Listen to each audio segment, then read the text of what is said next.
Good morning, everyone, and thank you to those few people who are joining us in person, and thank you to all of those who have care enough about the future of our province to be joining us live. I'm Danny Hozack. I'm the chairman of the Economic Education Association, and I would like to welcome you to our 9th Essentials of Freedom Conference. We're going to spend the next couple of days discussing the future of Alberta and a referendum for Alberta. But before we start, one of the things, this is our, as I said, our 9th conference. We've had 2 general comments about our conferences over the years, and the most common comment we've had is we'd like Danny to get some new jokes, and I'm working on that. But the second most common comment that we've had, that they really enjoy participating in a function that starts with a prayer. So we've asked Bob Mills to Bob Smith, our local minister, to come and ask the blessing. As he says the morning prayer, we're going to keep particularly Kevin Avram, who's he's been suffering with some health challenges. He helped us form the economic group, and he's going to be watching online. And we're also going to pray for Germaine Belzile, who's again having some health issues, and he's been a prominent presenter at our conferences, and he's in Quebec, and he said if he felt well enough he would be watching as well. And the third person we want to pray for is Maritha Reeser, who again, they've been really important part of our group, and Maritha is struggling with some health issues as well. So and of course I guess you can all keep your close ones in your thoughts too. But Bob, please come and ask the morning. Yeah, there's a good idea. We should pray for the pastors in jail. Absolutely. Come on, Bob. We'll ask you. I think we can all remain seated, and Bob will ask. You'll ask for God's blessing on our endeavors.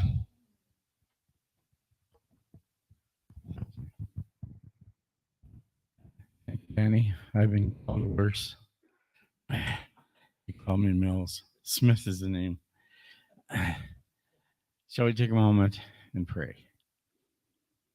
Our Father God, we thank you for the beauty of this day, for this group of people who gather together for such important work. We pray that you would be with those who are ill, those who are not feeling well, those who can't be here, especially names that have been mentioned. Guide and direct any help that's being sent their way, whether it's doctors or what. We pray that you would be with them in a special way. Pray now that you would be with our presenters, give them guidance, give them direction, and we need direction. And we pray that as our day progresses, a lot of things would become evident that are so important for our province, for our country. We pray these things in Jesus' name. Amen.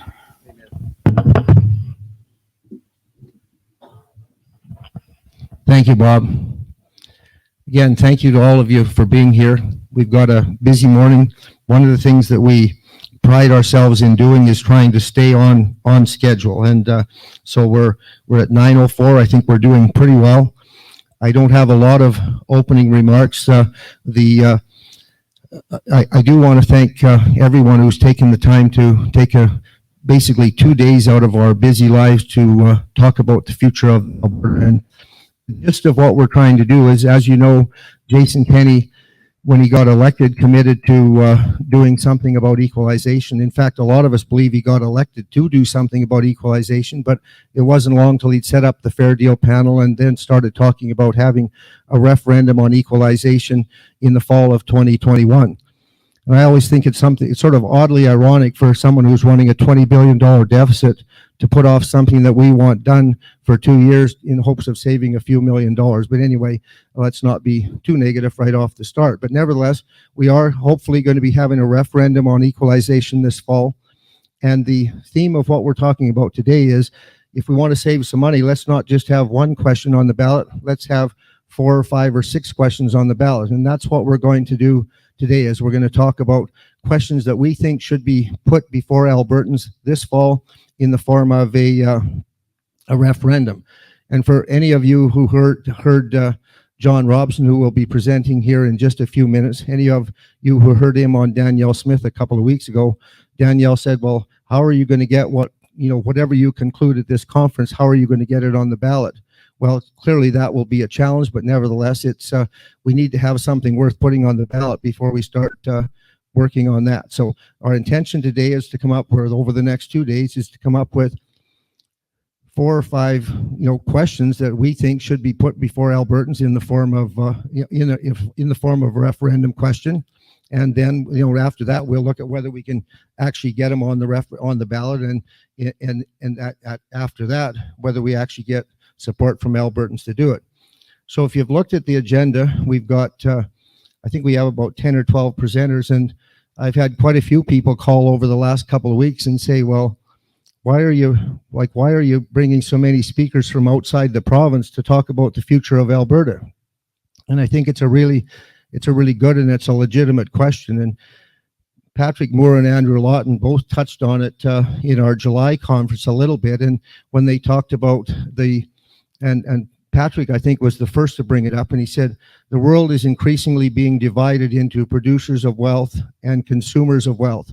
And the surest way to know if someone is a consumer of wealth or a producer of wealth is if they support the Paris Agreement or if they don't. And as we all know, the Paris Agreement is a wealth redistribution hoax, and the consumers of wealth are quite happy to support it in hopes of redistributing wealth, $630 billion of which has come from Alberta over the last 30 years.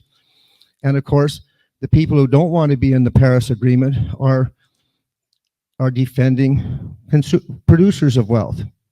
And we have 3 or 4 speakers, mainly Patrick, Andrew Lawton, Derek Sloan, and Maxime Bernier, all here from out of the province and all quite vocally wanting to be out of the Paris Agreement. And the reason they are is because, we in Alberta are not the only ones who care about the future of our province or care about the future of our country.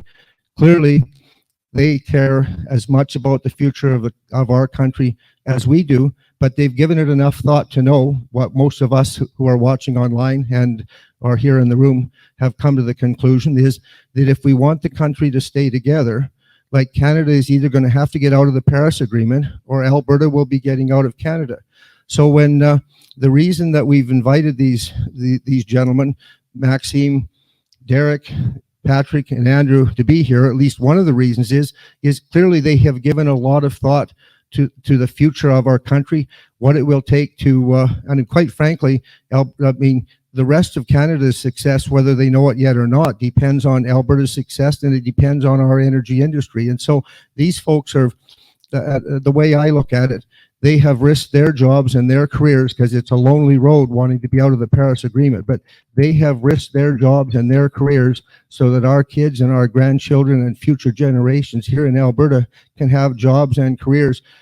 Lots of them here in Alberta, but not necessarily just here in Alberta. When you look at it, a lot of the jobs that Alberta creates are across the country as well. So let's, at some point in time, we will thank them graciously for taking the time to be here, but I certainly want you to know how much we respect them for looking at the future of Canada and coming to a conclusion that includes Alberta in it. And so thanks to them. The second thing that I just want to touch on really quickly is quite a few people, again, over the course of the week, when I've asked them to be here, have said, no, I'm done with politics. In fact, I'm thinking of leaving the country. I'm thinking I'm moving out of here. And yeah, that's a good question, where are you going to go? And the last fellow that said it to me, I think I sort of shocked him. I said, well, do me a favor, go quick and take your family with you, because Paul and I were in Strathmore in I think it was August, and we were talking to a lady and her mother from Venezuela, and I think it was about, I'm not quite clear on the story, but I get the general gist of it. About 10 years ago, her dad decided that they should move out of Venezuela, so he came and got some property in Canada and went home to get his family. But when they went to leave, 2 out of 3 could go, but he's still in Venezuela. So these people that are saying, no, I'm just going to leave, to me, that I don't think that's an option. It certainly isn't an option for most of us. So let's set our mind to, rather than thinking about where we're going to move to, let's set our mind to making Alberta a go-to destination for people from around the world. Thank you very much. And and for from around the world. One of our friends who he registered to be here, but then got called to get, knee surgery that he'd been waiting 2 years for and didn't want to miss it. And so he's not here, but his son is an investment banker in the Cayman Islands. He said there's hardly a day when someone doesn't call from Canada.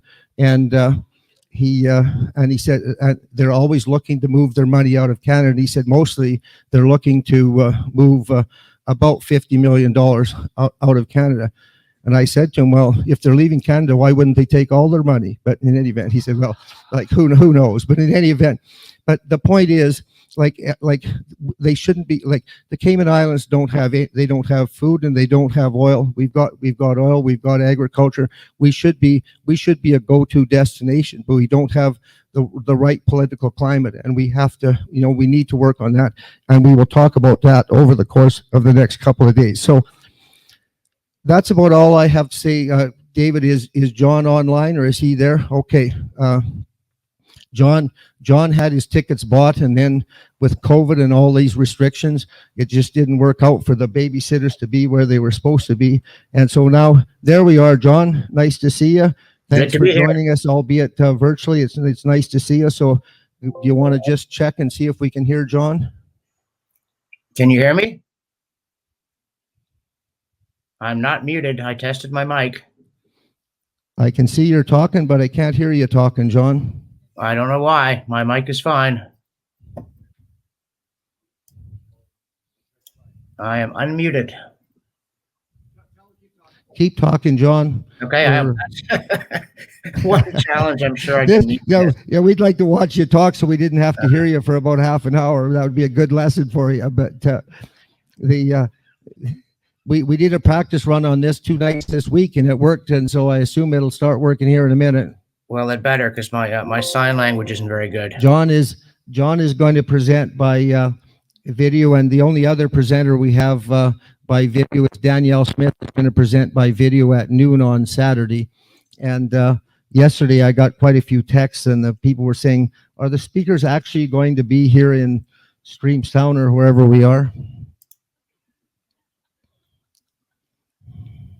I'm going to try and do something here. That's the wrong screen. We can't hear you, John. No.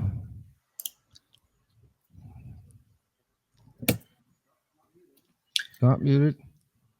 I promise I'm not muted.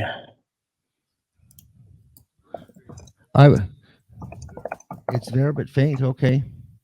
Turn it up. I can't yell. Well, I could yell a bit. Oh, somebody in the crowd said that his wife can hear it online. So okay, well, maybe those 25 of us that were lucky enough to be here aren't as lucky as we thought we were. My mic is working. I don't know if I can turn it up. Okay. What if I do that? Is that any better? Try again, John. Okay, you're louder, but I don't know if I am. I'm going to just keep talking. Okay. I just don't know quite what to do about this. Everything's good at my end.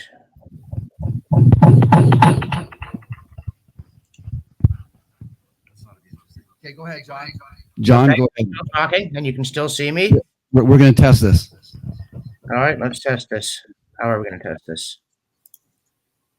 Come on. Just talk. I want to make sure there's no echoes. Right. Okay. No echoes. No echoes. No echoes. Sorry. My sense of humor is not always appropriate to the situation, but what can I say? I would joke in the face of calamity. In fact, that's my plan in my speech. So how are we doing? Am I getting louder? Am I getting quieter? Am I getting more interesting? Am I getting easier to see? Yes, I'm getting easier to see. We've achieved something. What's the story with the sound? Ah, I got larger too. Or something happened. Did my screen sharing disappear?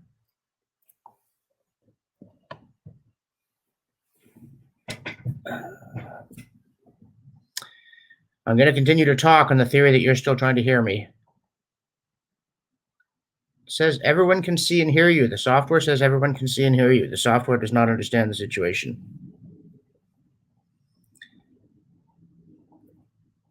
How are we doing?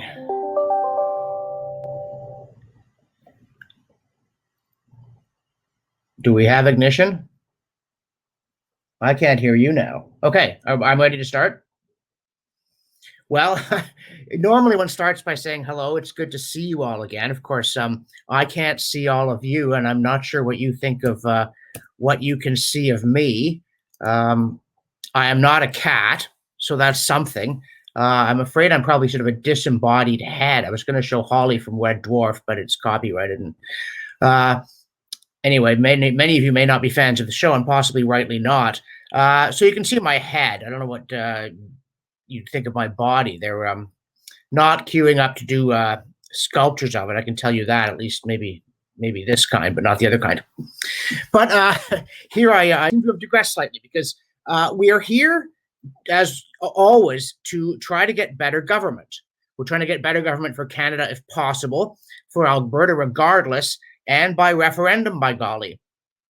And by the way, Danny mentioned this issue of why are you bringing people from outside Alberta, and he left me off the list of people from outside Alberta. Maybe I seem very Albertan. I would be flattered to think so. Also, if you ever do separate, you can bet that a bunch of us are going to show up and say, let us in, let us in. So that's another test of whether we ought to be here. But the thing that's different this year, apart from the obvious disembodied head problem, is that we're here to talk about getting better government through a referendum. And those of you who've been here in past conferences, or were told you should have been here, know that we've talked about all kinds of subjects, from balanced budgets to climate change. And we've also talked about something that has occupied the thing I call my mind quite a bit, to steal a phrase from Terry and the Pirates, which is how to get good government. And I want to emphasize here that the problem of how to get good government is quite different from the problem of what is good government. I think in a lot of areas, we know what we want. And when I say we, at least in Alberta, you're not three weirdos in a phone booth, as it sometimes feels in Ontario. There's a whole bunch of you who understand what ought to be done and are pretty clear, but are also increasingly frustrated by the fact that it's so hard to get. Those of you who were here last year, as that term is now employed, remember that my brother Bill gave a talk. Bill runs the C.D. Howe Institute, and C.D. Howe gives a great deal of very good advice to governments that, I'm sorry to say, seem to me only to listen to the stuff they already wanted to hear before they said it. And that's why we're joined by Lon Chaney, because I want to remind you near the beginning that there are no silver bullets.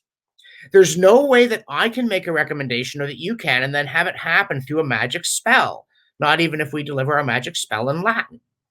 So I'm very grateful to J.K. Rowling for having the Harry Potter magic be in Latin, along with some other brave things that she's done.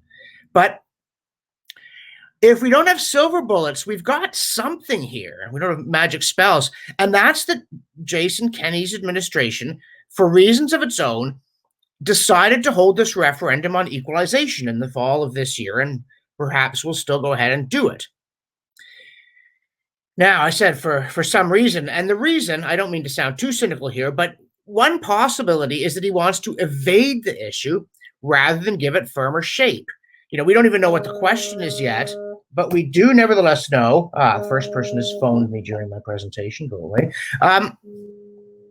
We know that the question, though we don't know what it is already being used for fundraising.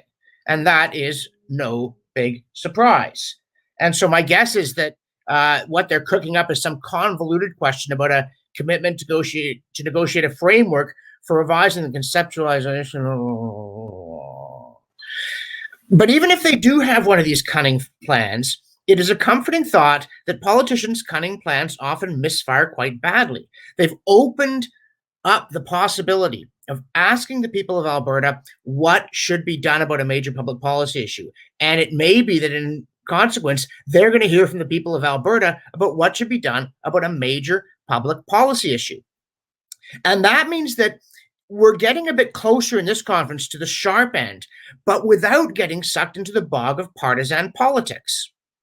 And I want to emphasize here, not that it's going to be news really to most of you, but one question that has already been placed before the people of Alberta and decided was, if we elect Jason Kenney, can we relax about big bad government?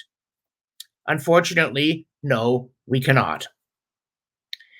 And this is my cue to complain here about a story that was in the National Post late this January, saying the federal Conservatives say they raised more than $7.6 million in the final 3 months of 2020. The Conservatives said the first 6 months under their new leader, Erin O'Toole, netted $13.3 million for party coffers. In a statement, O'Toole said the tally is proof his focus on the economy is resonating. And it said there were days when he was doing as many as 3 virtual fundraisers, and everybody who attended was asked to contribute $1,625 just to show up. And good luck with those contributions.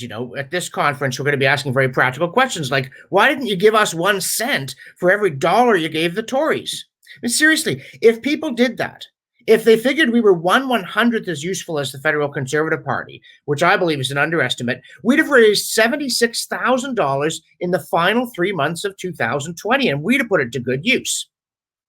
And incidentally, my National Post colleague, Chris Selly, just this week mentioned that Ontario's Conservative Premier Doug Ford just shattered his promise to get rid of the per vote subsidy to provincial political parties. Instead, he raised it. Right? We thought, we'll let Doug Ford, that'll solve our problems. In 2018, Doug Ford said, I do not believe the government should be taking money from hardworking taxpayers and giving it to political parties. And you know what their excuse was for changing their mind and taking even more? The Attorney General said the discussion around the sunsetting of the existing quarterly allowance occurred in a pre-pandemic environment. It was based on an expectation that parties and candidates could increase outreach and engagement with voters without facing unprecedented obstacles. And then he said, we don't want a situation where parties aren't part of the discussion because they can't afford to be there. Right, as Chris Selly said, so the Ontario Tories raised $4.5 million in 2020 and still felt that they had to help themselves to more of your money. The federal parties did a little bit worse, but as he also put it, between them, the federal Liberals and Tories raised $36 million. So that seems like quite a bit of money, and 75% of it is subsidized, right, because of these tax credits. 75 cents on the dollar for the first 400. And then Selly said, hey, look, the federal Liberals deployed 2 airplanes in the 2019 campaign. If none of them had any airplanes, we'd still have a prime minister. And what's the deal with saying that the parties can't possibly do with less money at a time when we're being locked in our homes? And then Selly made another point, which is very important and gets me off just whining. We said the subsidy can only exist on the premise that a vote for a candidate is a vote for the candidate's party, which he points out isn't legally true. Your MP is theoretically free to do anything, whether the party likes it or not, and all the party can do is kick them out. And he adds, surely not a single person who doesn't work in a Canadian legislature thinks there's too little party loyalty and too much independent thought. And he says, if you want to give your favorite political party $1, no one's stopping you. If a supposedly conservative party won't end it, who will? And my answer is, well, maybe we will here in this conference. Because the question here isn't, brother, can you spare a dime? Though if you can, you know where to find us. The questions, what should go on that Alberta referendum? Because I'm very much concerned that if you leave it to the politicians, they'll ask a question they don't want answered in a way that makes it impossible to answer. So you may remember Quebec had an independence referendum back in 1980. But look at this question. This is what they seriously asked. The government of Canada the government of Quebec has made public its proposal to negotiate a new agreement with the rest of Canada based on the equality of nations. This agreement would enable Quebec to acquire the exclusive power to make its laws, levy its taxes, and establish relations abroad, in other words, sovereignty, and at the same time, look at in other words at the middle of your question, and at the same time to maintain with Canada an economic association, including a common currency. Any change in political status resulting from these negotiations will only be implemented with popular approval through another referendum. On these terms, do you give the government of Canada the mandate to negotiate? Somehow, despite all of that, 59.56% said no, 40.44% said yes, and 99.9% said, huh? But it really does seem to be Yvonne Deschamps' joke about wanting a separate Quebec and a strong united Canada. I mean, had it passed, the lobsters might have learned a thing or two about pots, but they went back in 1995, and, with the plain-spoken Jacques Parizeau involved, the question was a little more straightforward. This time it was, do you agree that Canada should become sovereign after having made a formal offer to Canada for a new economic and political partnership within the scope of the bill respecting the future of Quebec and of the agreement signed on June 12, 1995? And who's read that, right? And what's the formal offer going to be? This is a vote for sovereignty and for association and for continuing to be in Canada. And it was pretty close. You got 50.58 saying no, 49.42 saying oui, and again, 99.9% going, eh? And now in between these two, we had Brian Mulroney's Charlottetown Accord vote on what looks like a sort of straightforward question. Do you agree that the Constitution of Canada should be renewed on the basis of the agreement reached on August 28th, 1992? But again, it doesn't say should that agreement be made into the Constitution. So you've got this renewed and on the basis of kind of Weasley stuff, besides which who had read, or if they had read it, who could possibly remember the agreement? And the result of this vote was actually quite impressive and somewhat inspiring to us because Mulroney and the political class managed to unite the nation against themselves. Quebec said no. Alberta said no. The West said no. First Nations said no. And the North said no, except for the Northwest Territories. The only thing that said yes was English Laurentia. And so this is not really the kind of question we want, even if it's the kind of result we want. What we want and what we want to put on the Alberta ballot in the fall is clear questions. Questions that tell politicians what to do. And again, there's no silver bullet. They might not do it. You know, you could read George Bush's lips saying no new taxes, and you could bet a substantial sum of money that you'd get new taxes. But we're not going to despair. We're going to try and take Jason Kenney's ballot paper away from him, write some really good questions on it, and then hand them to Albertans. And based on the result, we're going to try and hold him to them. You know, and again, there's no magic spell here. Paul Hinman is going to suggest some things that, if we'd already done them, would certainly help. But we can't do them before we do them. And it's not hugely probable that the legislature will suddenly grow an impressive straight spine and enact it despite the premier's wishes. It could happen, but it probably won't. So we are looking here for some very real, practical questions. And I want to come back a bit to something Danny said about this idea, oh, I'm just done with politics. I'm leaving. You know, I'm going to secede physically and find some place where there are no idiots, or I'm going to secede mentally and pretend the problem has gone away, which I'm going to say this just, once, so I have to say it, that I consider retreating into conspiracy theories a form of mental abdication. This is a real world problem, and we're looking for real world solutions. And Danny brought up that point about people going to the Caymans and saying, well, they've got no oil or resources, unlike Canada.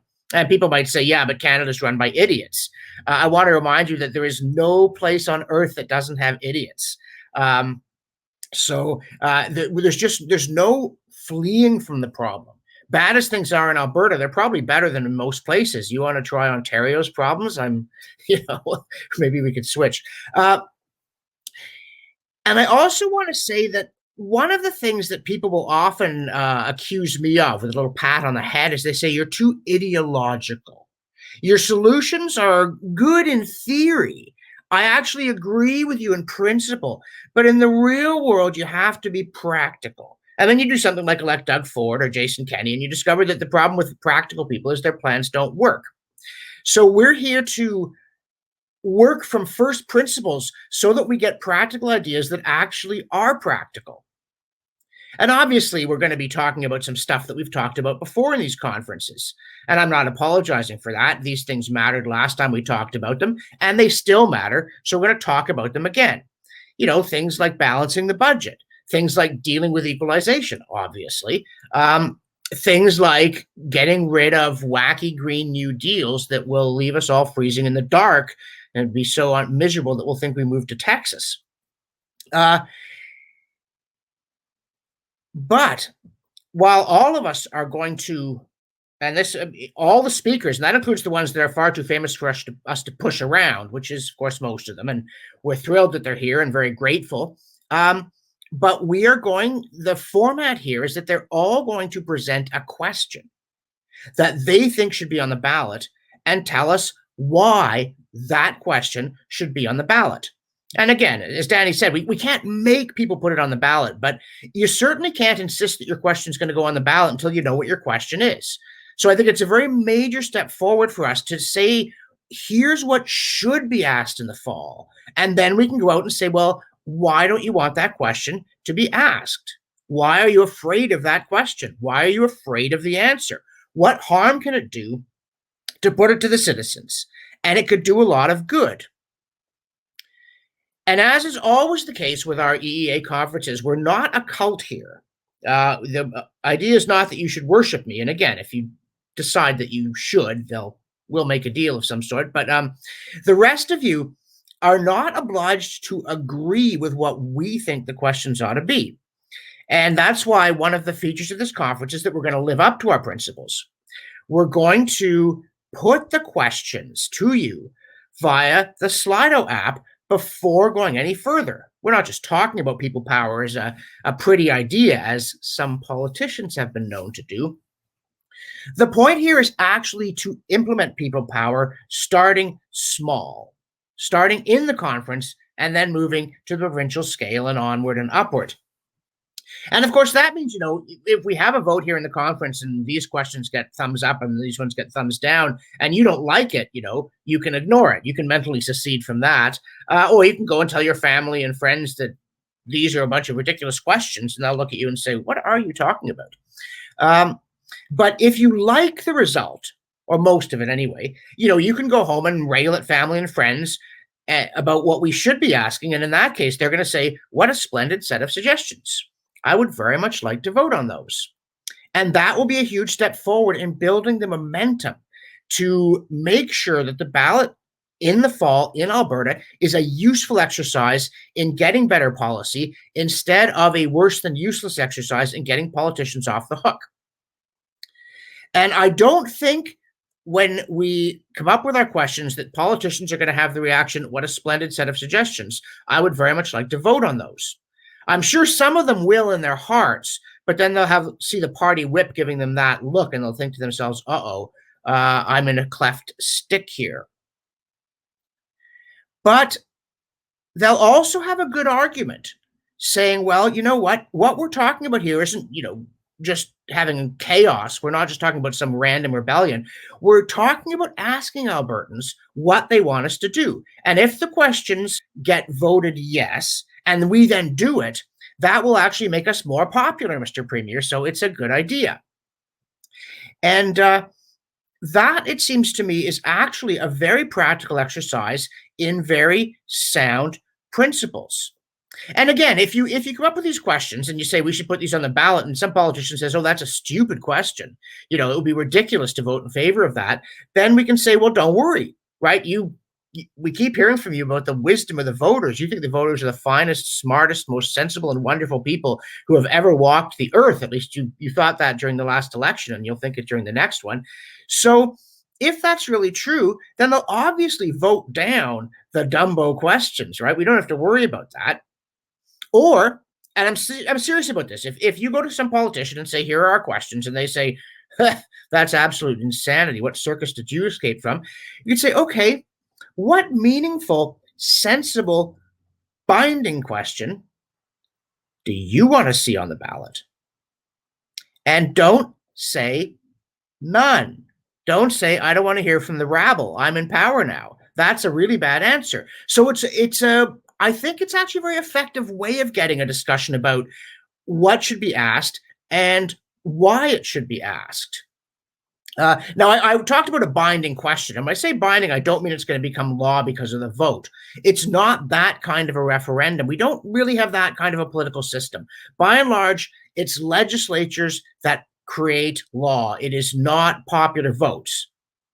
But if you have a popular vote on a clear enough question, and the outcome is clear enough, then there's not surely much doubt about what the legislature ought to do.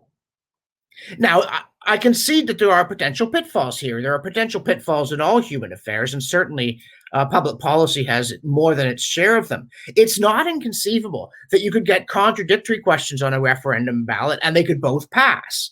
This is one of the reasons that legislatures have to have the final say.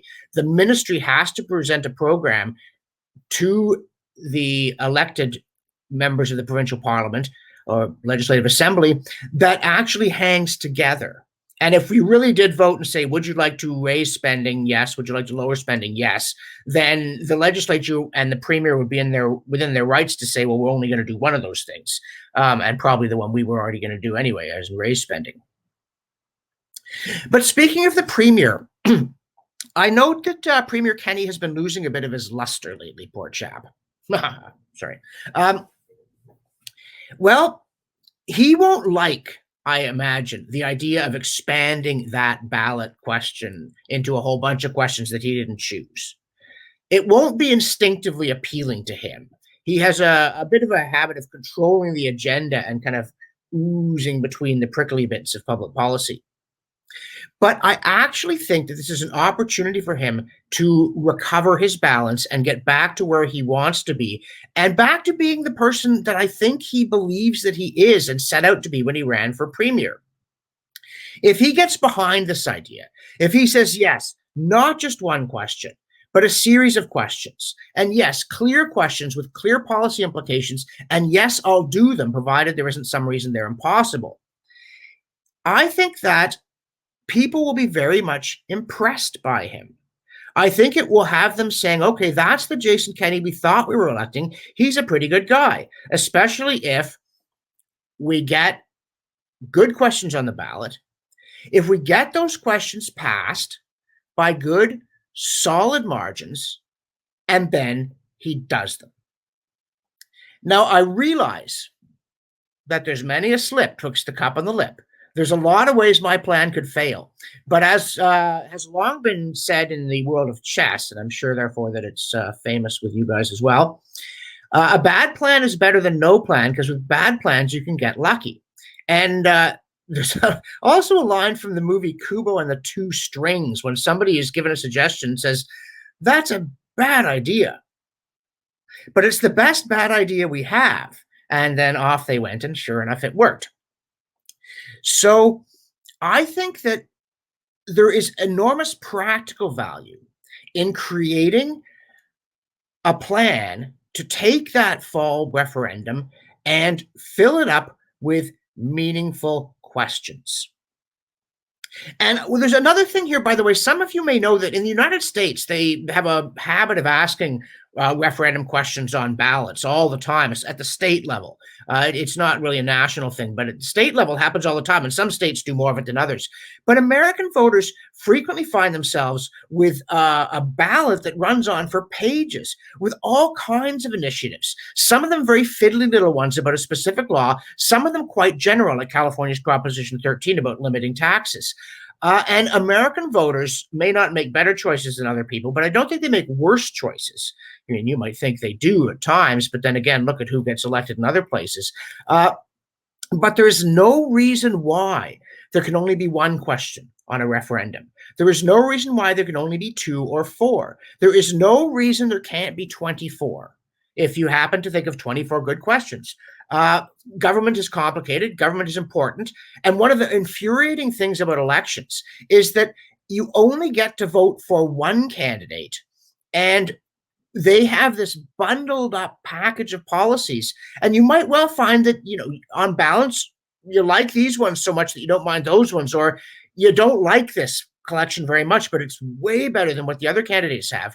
It's really, really hard to disentangle issues. You know, when you go into a store, if you go to the grocery store, they don't put out a cart full of groceries and say, well, you can have this cart full of groceries or that cart full of groceries, but no substitutions are allowed. And if they did, you'd go to a different grocery store. You'd be horrified by the thought that if you wanted to get the kind of milk that you liked, you'd also have to get the kind of bread that you don't like, or some form of lactose-free yogurt, or if you're lactose intolerant, some form of high sugar yogurt. But politics is very much like that. And if the ballot idea catches on, then that's a solution to this problem as well. And that parties could actually put forward a platform and then look at the referendum results and say, well, we're going to implement our platform. That's what we said we'd do.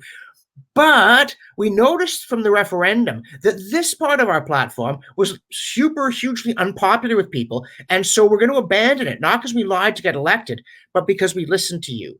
because you, the people, told us, yeah, we like A, B, and C, but D is a loser, don't do it. And again, from the point of view of the politicians, although this menaces their control of the process and that will make them uneasy, the thought that we might find ourselves in office with a very clear sense of the popular will and a legitimate reason to jettison the unpopular policies and not look dishonest or foolish or weak in doing it, that would be a good thing for them. So I think that what we're here to do, although I imagine that it will get pushback from much of the political class initially, offers them a positive road forward as well. Now, speaking of positive roads forward, it may surprise some of you who've heard me speak before, but I've overcome my usual shyness here enough to think of some questions. I don't get to dictate the questions, nor indeed do the speakers. And I think that some of the other speakers will be suggesting things similar or identical to what I've put up on this list. But there's no reason that we should not ask a bunch of them. There is no reason we have to ask just one or just three. We can have many questions if they're good questions. And again, if you look at my questions, they do have what I hope is an effective read my lips aspect to them. They are specific and they are clear. Should Alberta be obliged by law to balance its budget every year? It doesn't say unless you can think of some excuse not to, or it doesn't say unless you can think of some way to disguise borrowing as not borrowing. It just says should they or should they not. And again, if the politicians are going to lie and the voters are going to let them do it, nothing matters. But it's a good start, I think, to ask questions like that. Should Alberta create a provincial police force to assume the duties currently discharged by the RCMP? Yes or no? And if you get a 75% yes vote on that, how is the legislature not going to do it? It seems to me this is likely to be very effective if we can get it on the ballot. So, first things first, nests before eggs. Should Alberta's government negotiate an end to equalization or hold a referendum on independence? The idea there is that there's a hammer, that you go to the federal government and you say, the voters have told us that if you won't end equalization, then we're going to vote on whether to separate. And that gives you a very strong negotiating position. Now, people may say, look, you can't end equalization, it's in the Constitution. But the provision of the Constitution is actually very, very unclear. You could certainly reduce it to the level that it would not have any impact on life in Canada on a day-to-day basis. It would only kick in if some province actually became insolvent. As Ian Lee reminded us so usefully a couple of years ago, governments can't go bankrupt. Governments become insolvent. It's very much the same, but there are important legal differences. Another one, should Alberta demand that the federal carbon tax not apply to its residents? And if that were done, then the Alberta government could go to the federal government and say, you really need to change the legislation so that in some way, shape, or form, if it is imposed here, you do something that cancels out the effect of imposing it completely. And again, you might want to put in a hammer there. You might want to say, well, would we separate over that? I think perhaps that's a little drastic. I think with equalization, it's less drastic. The idea of stopping the plundering of Alberta and cutting out this weaselly, Alberta doesn't pay money to the other provinces. No. We just take it from the taxpayers in Alberta and give it to the taxpayers of other provinces through their governments. We don't want to hear a bunch of that kind of slick talk here. We all know what we're saying and we all know what we want you to do. So there are a few of my questions. And as you notice, the last one, very, very important. The last one is not mine, it's yours. What do you think the question should be? Because it's no good saying we think the people are very, very wise. Now, here's what you need to do because I'm really, really wise and you're just rhetorically wise. The point of the exercise here is to build momentum toward consulting the people in the fall by consulting the people in the spring. And by the people, we mean you, because as I believe George Bush Jr. once said, the world is run by the people who show up. So those are my questions, but I have one more, and I've phrased it for our modern inclusive era. The question is, do we self-identify as persons or rodents? Because I think that it is critical that we say to ourselves, we have the right to do this, we have the capacity to do this, and we're going to do it. We're going to pick our questions. We're going to debate our questions. We're going to vote on our questions. And then, as always, we're going to leave the conference, which many of us aren't even at. We're going to go home, and we are going to argue for this. We are going to push for this. We are going to convince people that this is a good idea, and we're going to lobby, and we're going to pressure the politicians, and we're going to get other people. We're going to build enough momentum that this theoretical idea for getting better government turns into something very, very practical and effective. So thank you very much. That is my take on why we are here and what we should be doing.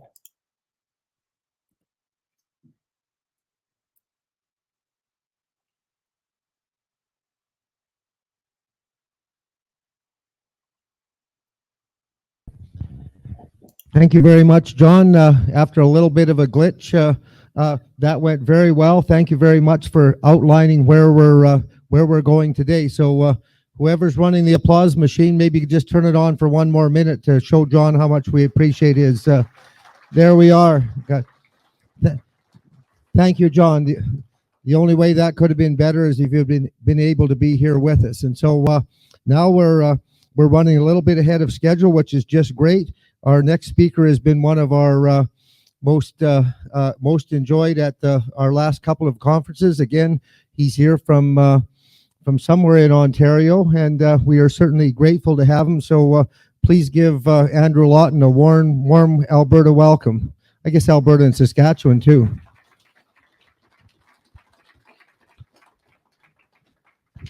Morning, Andrew. They say you have to speak right into the mic. I don't suppose I have to tell you about that. Thank you. I know Danny mentioned earlier that it was important that he got new jokes, and giving me a kind introduction, I guess, is what he had in mind. So I appreciate it nonetheless. I had a few jokes that I was about to give, but about 5 minutes ago, I got the news that Pastor James Coates had his bail appeal denied this morning and remains in jail until May. And I hate to be the bearer of bad news, but I also hate lying even more. And we are in a time where we've got a lot of bad news to give. And in a lot of ways, this actually ties in with what I wanted to talk about, which is changing the culture. Conservatives have historically focused so much on institutions and elections.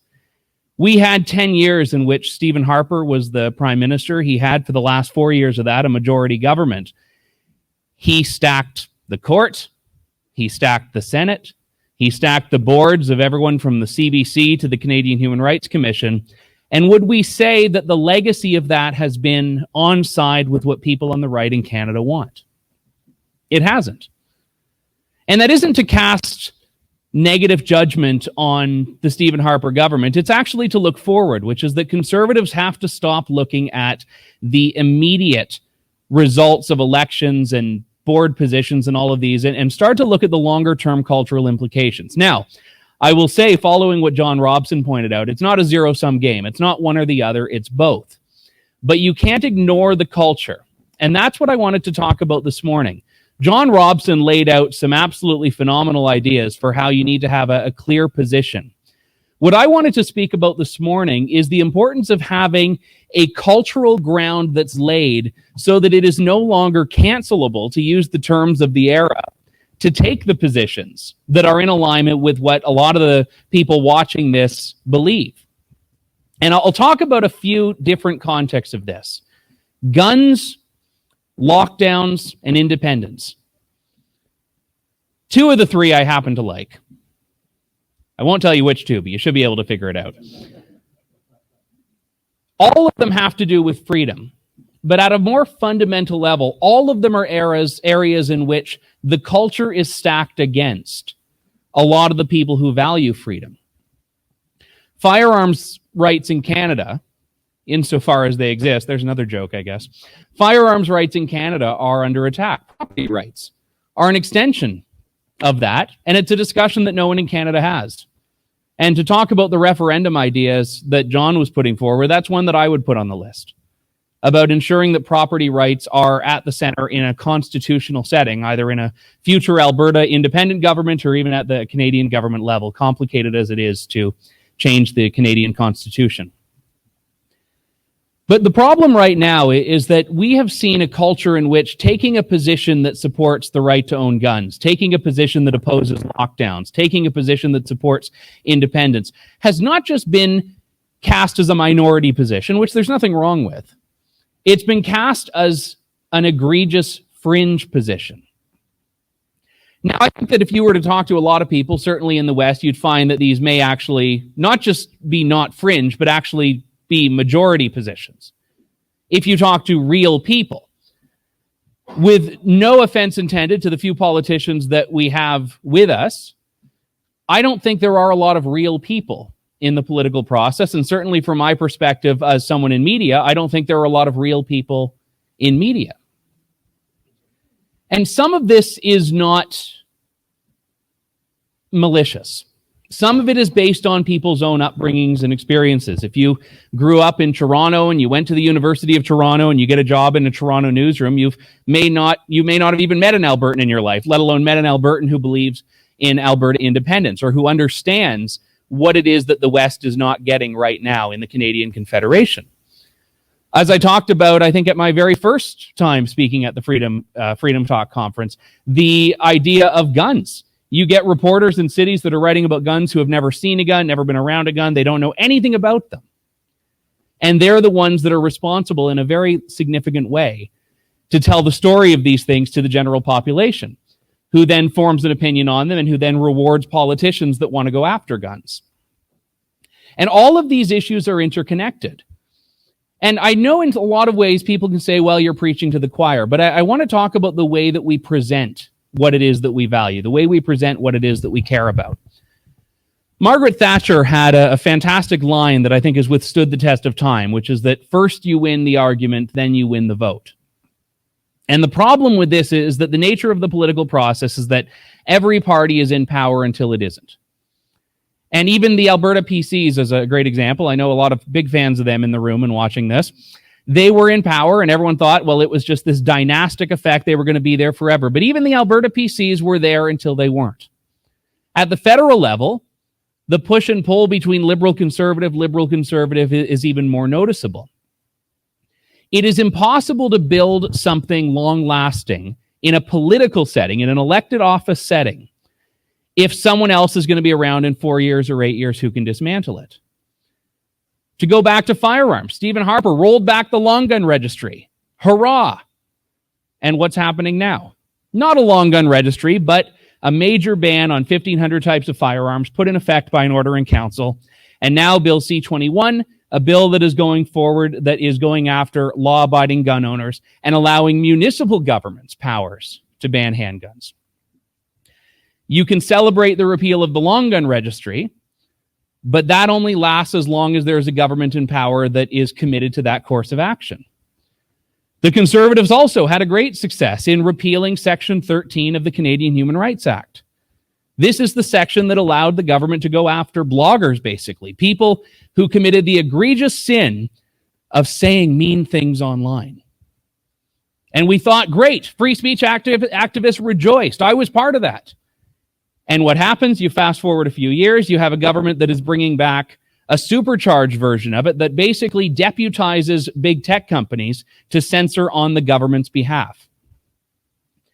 So these little victories are good. We shouldn't turn them down. We shouldn't vote down politicians who are promising them. But they don't mean anything if the culture itself is not on side.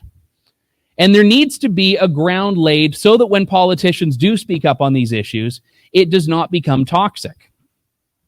And I want to talk just as an interesting example of this about travel. So I hail from the province of Ontario. Hold your applause.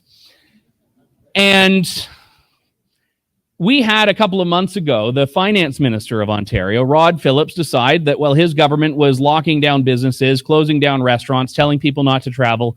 He wanted to spend Christmas in St. Bart's. Now, I don't blame him. I would love to, having experienced the depths of the Ontario winter, to spend Christmas in St. Bart's. He came back and he was subsequently fired from cabinet. Now, Alberta, we found out, had virtually half of the Alberta government in Hawaii, I think, at one point. And Jason Kenney said, you know what? I didn't lay out clear enough expectations. I'm not going to get rid of these people. I want them all to come back, but they're going to keep their jobs. It was just a few days later before that wasn't going to cut it. The facts hadn't changed. The circumstances hadn't changed. But the culture was not on side with what he had said. The culture was not on side with MLAs traveling. So they got kicked out. Staffers had to resign and ministers out of cabinet. And that's a very small example about however cynical we are, politicians are still and governments are still responsive to the culture. Now, we would say not nearly enough in a lot of ways. We would say they're not nearly responsive enough. But this is where you get to that push and pull between government and media, and specifically conservatism and media. And in a lot of ways, despite the growth of independent media, it's very difficult for anyone to break through the mainstream media bubble. A lot of people, even people that believe in values of freedom and liberty and faith and family, they still get their morning newspaper. And that still is their conduit into the world in a lot of ways. Even people that are skeptical of the media are still consumers of the media. And I would say that we should be consumers of it. I'll read things on the left, I'll read things on the right, and I think that's absolutely what we need. We can't wall ourselves off from the world in this way. But the mainstream media still has a stranglehold on a lot of the information that gets out. And more importantly, this is what people don't realize, they are an agenda setter as well. They don't just talk about the issues they want to talk about, but they frame the debate. One of the great things that we see in media, and I use great in a very loose sense, is people say. People say X and Y. And sure, someone out there might be saying anything. There was another great Margaret Thatcher line, and to be honest, I should have actually brought the clip here, but I was trying to keep it simple for the AV team. She was doing an interview with someone, and he had come from Australia, and he said, well, people say that your government is X, Y, Z. And she said, well, who? She said, well, people we've talked to. Well, who? Give me names. And he said, well, people on the street. She's like, I thought you guys just came from the airport. And you know what? There is a lot of truth to that idea. How often do politicians push back against that? So often, especially people on the right, will accept the premise. And you look at John O'Sullivan's first law, and in fact, as I've heard from John himself, his only law, is that any institution that is not explicitly right-wing will over time become left-wing. And when I first learned of that, I was hard-pressed to come up with a single example that contradicted it. Even organizations that say they are explicitly right-wing tend to get pulled to the left many times. But any institution that is not explicitly and expressly committed to upholding certain values of individuality and independence and liberty will eventually drift leftward. And that means that for the left, if they do nothing, they win. And this is, I think, the biggest thing that the right needs to realize. You can never, ever rest on your laurels. On independence, on freedom, on free speech, on taxes. You can never do it because the left knows that the culture is moving in its direction and they could just sit down and eventually it will meet them. And this is, I guess, the problem, is that we need to start playing the game by their rules until the game has changed and the rule book's changed more to our side. And one of the ways we do that, as I've talked about in the past, but I think need to remind everyone, is through independent media. Anyone who has ever criticized the mainstream media, anyone who's ever decried the scourge of fake news, anyone who's ever said, well, these reporters don't get it, I ask you, what have you done to support the alternatives?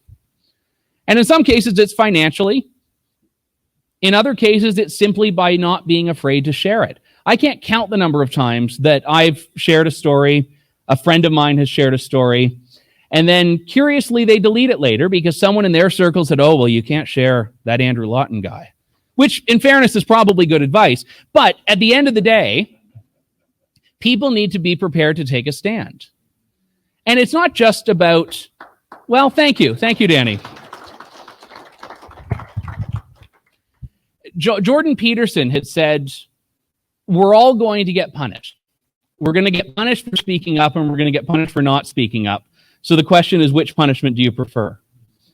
And myopic as it may be, there is a lot of truth to that idea that if we do nothing, we know that we're not going to like the world that we're left with. So what do we do, and how do we do it? The referendum is key.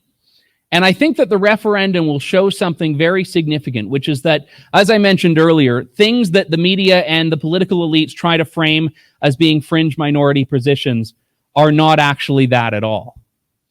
And that's why I think in a lot of cases, questions like the clear, concise questions John put forward are hugely important.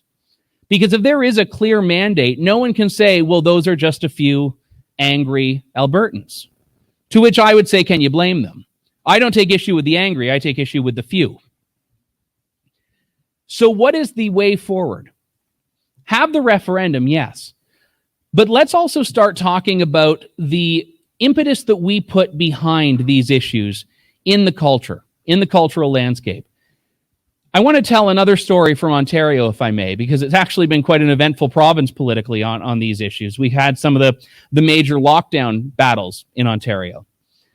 And there have been two MPPs, which is the Ontario equivalent of MLA, Belinda Carajalios and Roman Baber, who have been kicked out of their party's caucus for opposing lockdowns. And I should say their party is the governing Conservative Party. The party in which I stood as a candidate, I should say, in the last election in 2018. And the message was open for business. In fact, that was actually the sign that Premier Doug Ford put at the Ontario border crossing not long after he took office, open for business. Probably check if it's still there. And I think that, again, the Ford government did a lot of good in its first couple of years. But when the chips have been on the table, Ontario and other governments as well across the province or across the country, including in Quebec especially, have chosen the easy path, which is to shut down everything and to ignore the science that they said was supposed to be guiding every single decision. And I don't want to make this about the lockdown debate because there's so much about that already. And I think this is very specific about Alberta independence. But I think that the lockdown dialogue is a very good proxy for Western alienation and Western independence. Because you have something that's growing that is not a left-right battle anymore. And I realize, even in my own remarks today, I've fallen into talking to this because I realize I am on the right and I'm talking to an audience of people who are predominantly on the right as well. But it's moving beyond liberals versus conservatives. And I'm seeing more and more opposition to lockdowns from people who are completely apolitical or people who are even on the left. It's not just conservatives who have been put out of work. It's people on the left. It's union leaders. It's family-owned businesses. It's mom-and-pop shops. It's ordinary people. Students. I mean, university students. Not exactly the bastion of conservatism, even in Alberta, I'm sad to say. But they are as well finding that they are all being locked down, and it's not making sense. It's not keeping with the evidence. It's not matching what they want. But why is that the prevailing position? Why is that the prevailing narrative in the media, that that is what people want? This week, a Conservative member of Parliament, David Sweet, who is also, I'm sorry to be so Ontario-centric, that's been where the news has been on a lot of these things. David Sweet joined that MPP I just mentioned, Roman Baber, and criticized lockdowns. And his party leader, Aaron O'Toole, issued a statement saying, well, he gets why people are frustrated, but that's no excuse for counterproductive behavior. Now, I would say that locking down business is the very definition of countering productivity. But to oppose lockdowns, to stand up and say, we don't want this, that is deemed counterproductive in today's political climate. And where's the pushback? Where's the rebellion? I know we'll be hearing at this conference from Derek Sloan, who I'm sure will have a lot to say about the way that caucuses manage positions and opinions and perspectives and all of these things. And I look forward to hearing that. But if there were a base of conservatives that were saying to a conservative leader who goes down that road, this is not what we signed up for, all of a sudden you're going to find that they have no choice but to start listening to the base. Or risk the consequences politically of not doing it. You can't force someone to act. You can't force someone to do the right thing, but you can put a penalty in place if they do the wrong thing. And one thing that Albertans know very well, particularly Albertan conservatives, is the importance of not sticking with the status quo if the status quo isn't working for you.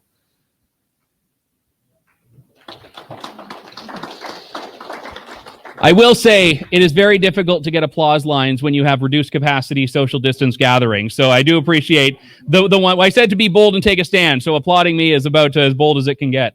So I appreciate that very much. But it's difficult. It's difficult. We know that splintering parties is not a guarantee of success. We know it takes time. It takes a lot of money. It takes political capital, which is why it's important to focus on the people. Don't just focus on the elections. Focus on changing hearts and minds. And that's one thing that the left has always done very well, is play at emotions. I'll tell you about a project I'm working on that I actually started this past week, a documentary about gun owners in Canada. And I'm a gun owner myself. I've seen firsthand how difficult it is under Justin Trudeau's premiership to be a gun owner in Canada. And I wanted to set out to talk about Justin Trudeau's war on guns. And there is a war on guns, believe it or not. I think you probably believe it. But as we were developing the project and figuring out who it is that we wanted to talk to and how best to structure it, there was something that kind of tweaked in my mind. And I don't even know when it was. But I said, you know what? This is not a war on guns.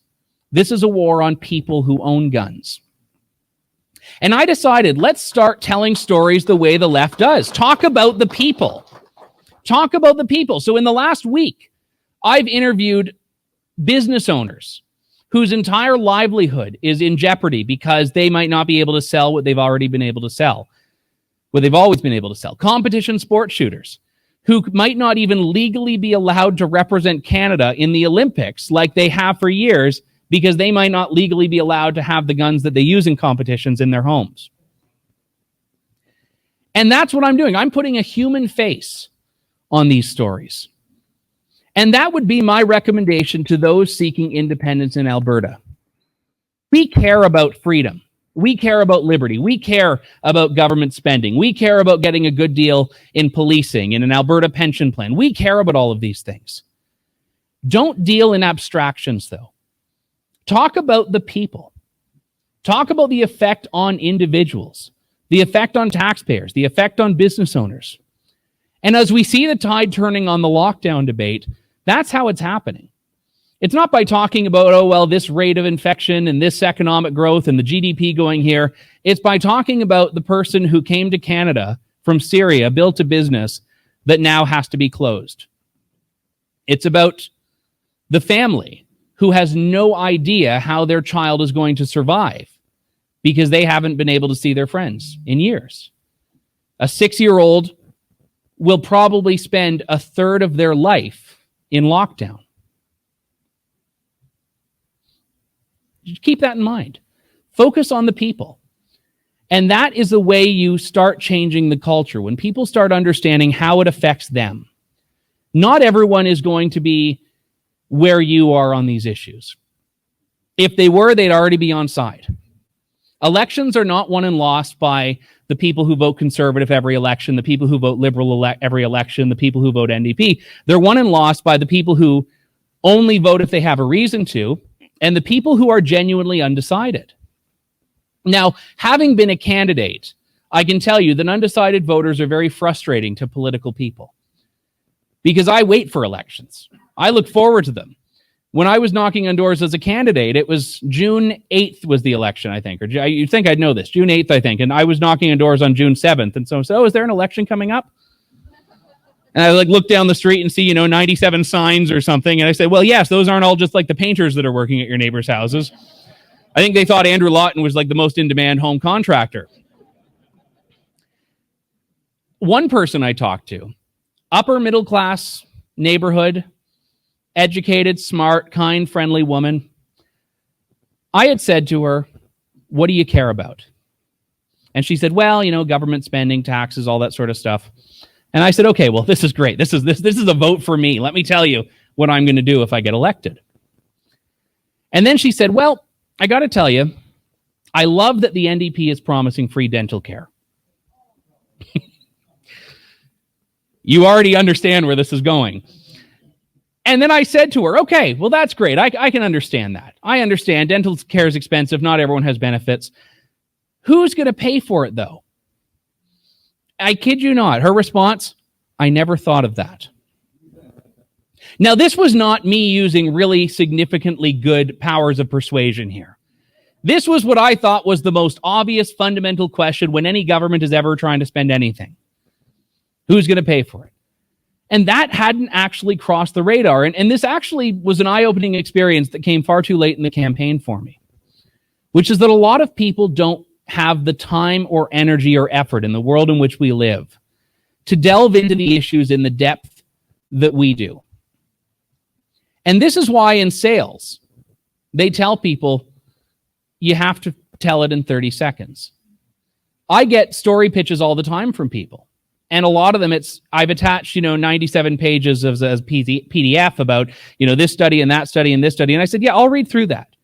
But if you want anyone to pay attention to the story, you've got to tell them in a couple of paragraphs, what is it? And more importantly, why does it matter? And when we talk about issues like freedom and issues like independence, we all view those things as inherently good.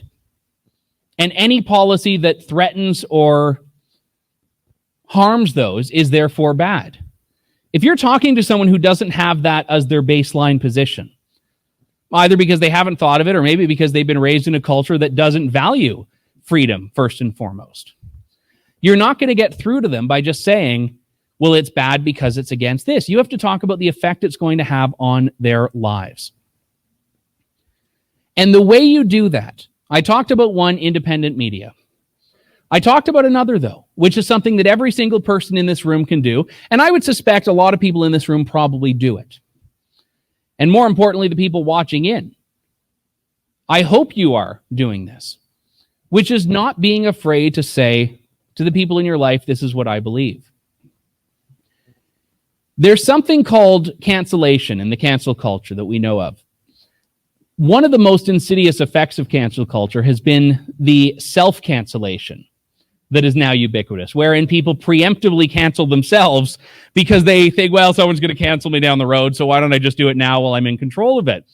This week, there was actually a significant story in this, where a publisher of hate speech, the Dr. Seuss Family Trust, decided that it was going to take 6 of its 60-plus titles out of circulation. Now, I'm a believer in intellectual property rights. They're the property right owner. They're the copyright owner. They don't want it. That's fine. They have the right to do that. But I can't help but to look and say that this seems to be coming from a fear of the culture rather than a genuine introspection. Because we have seen libraries and schools and other groups that have said, well, we don't want this book, we don't want that book, we don't want to do all of this. And you know what? That's going to happen more and more. So companies and individuals and groups are finding that they want to retreat because they don't want to deal with the stakes. And I get that. No one wants to find themselves on the wrong end of the cancel mob. No one wants to find themselves being said that you're this name and that name, but that's going to happen regardless in a lot of cases. So take a stand and you will be surprised. I can guarantee you will be surprised at how many other people are probably there with you, but are too afraid to say it.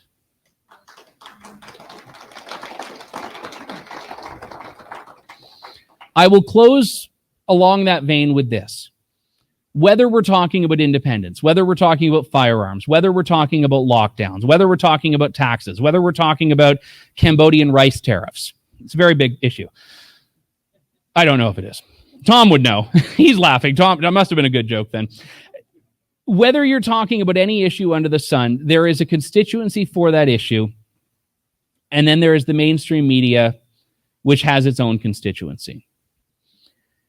Always understand that you are going to be more in tune with what real people think as real people than the media and political elites who are telling you what you're supposed to think. And the second that people start to overwhelm them, and not with force, but with force of opinion, the second people start to overwhelm them is when they have to either reevaluate, which is the best case scenario, or at the very least lose their legitimacy. Mainstream media trust is on the decline.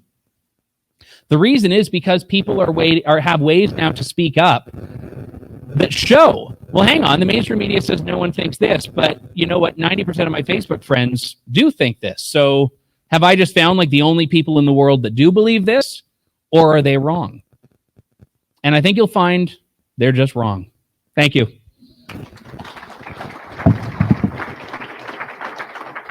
Thanks, Danny. Yeah, for sure. Thank you, Andrew. Interesting as always. David, I've been getting a few texts. We haven't seen the Slido code.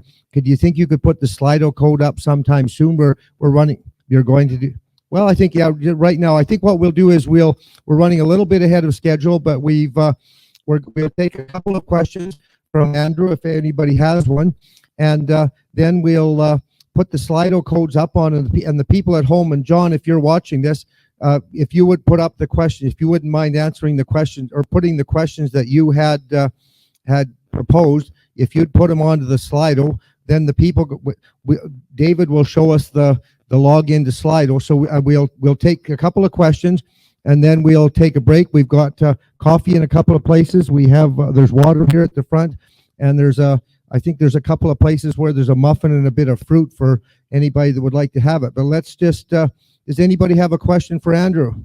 Yes, go ahead, Rob.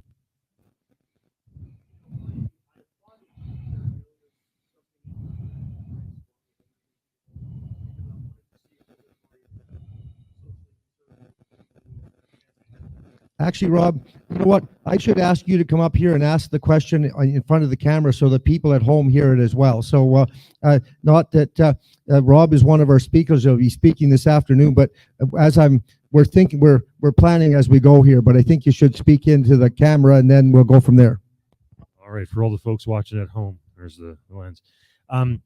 I applaud, Jim Carahelios and some of the other people like Derek Sloan, et cetera, jumping into the leadership race the way they did. I want to see a great proliferation of social conservatives and true blue conservatives in the race. The more, the better. That being said, Alberta has a culture, a history, especially Southern Alberta, with the United Farmers of Alberta and Social Credit, Wild Rose, the Reform Party of Canada, et cetera, germinating these protest parties, if you will, that turn into something. And what I'm wondering is, I know his wife is starting that off now with this different party in Ontario. What is your sense of the prospects for that? I'm hopeful. In the sense that, what we'd really want is to see a conservative party that's just conservative and doesn't deviate from our values. Right? That's what we all want, but unfortunately, that's not always what we get. So anyhow, I'd like to see your comment on that, because we know what it's like in Alberta, but how's it going to go in Ontario? That's a great question, and I will move into the camera to answer it. Thank you, Danny.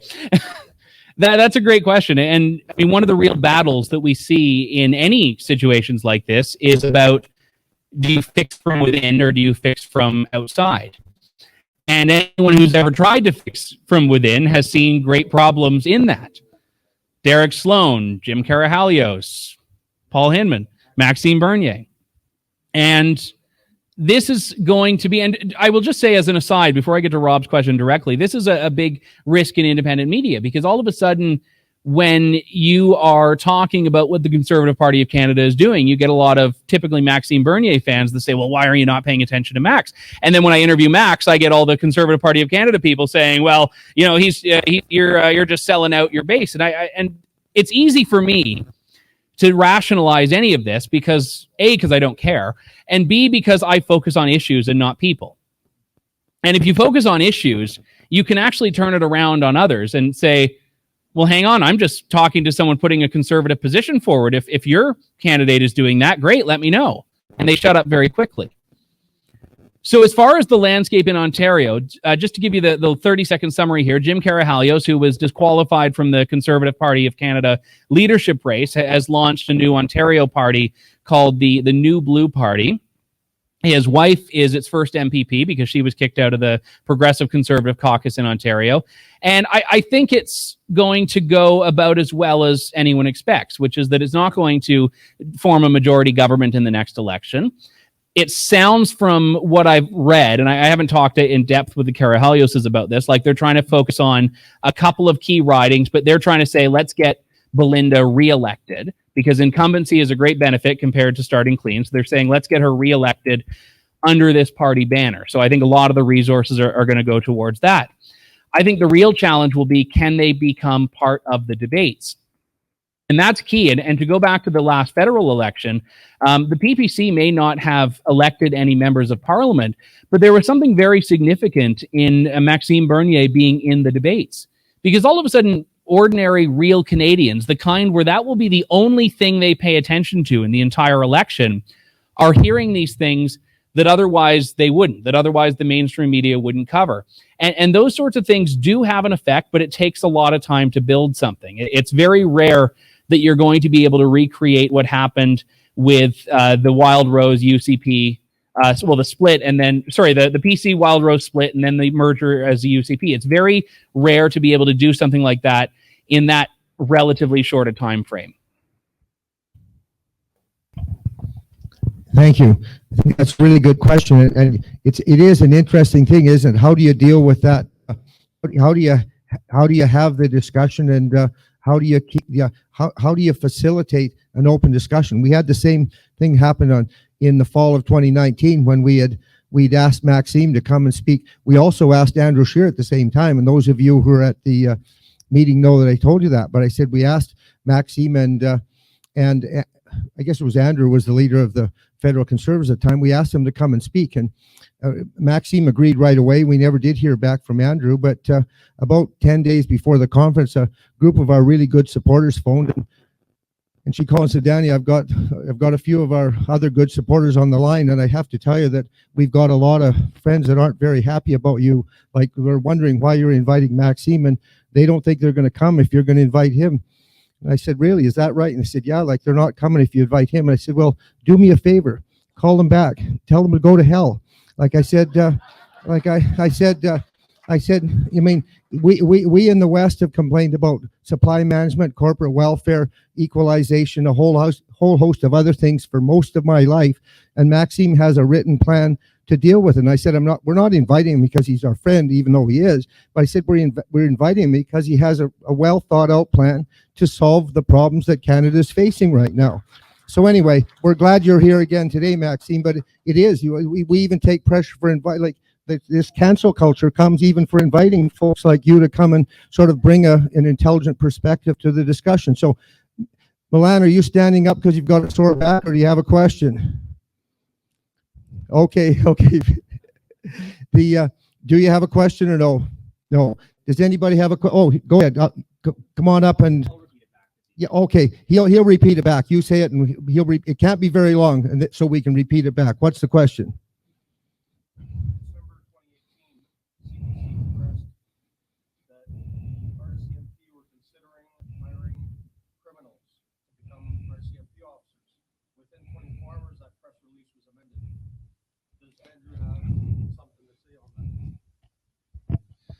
I haven't read it. Thank you. Sorry. I haven't read it, but the way you've described it, I would say I'm glad it was amended. Although, like many things, it shouldn't have been. Oh, sorry. I promised I would do that too. So the question was about a 2018 press release from the RCMP that apparently had said the police force was interested in hiring criminals, although they amended it 24 hours later. So I haven't read it, so I can't comment on that. I do think that Rob is going to have a lot to say later on about an Alberta police force, which I hope would not do that.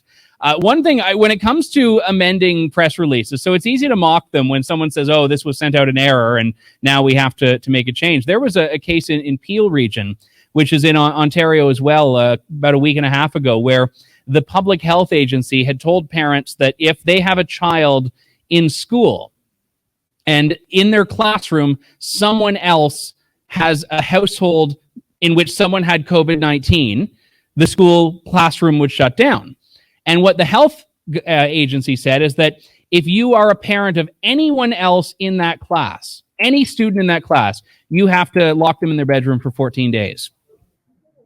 They didn't say lock, but let's be real. You have to put them in the bedroom for 14 days. You have to let them eat their meals in there. If they are going to go to the bathroom, they have to have a mask and no one else can be on the floor. And there was a huge amount of backlash to this. Again, not from hardened, fire-breathing conservatives, but from just average parents that were like, this is insane.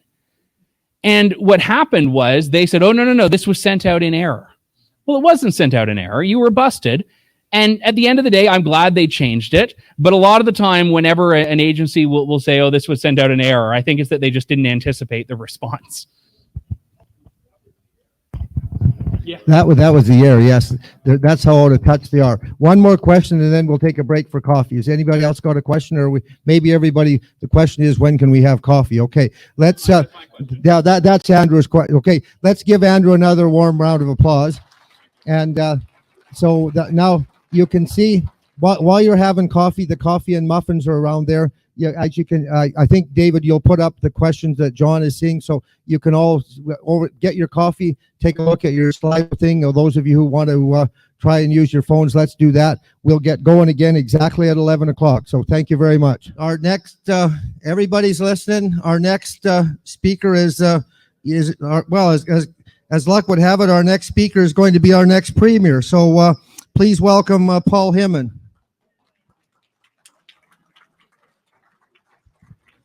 Well, thanks, Danny.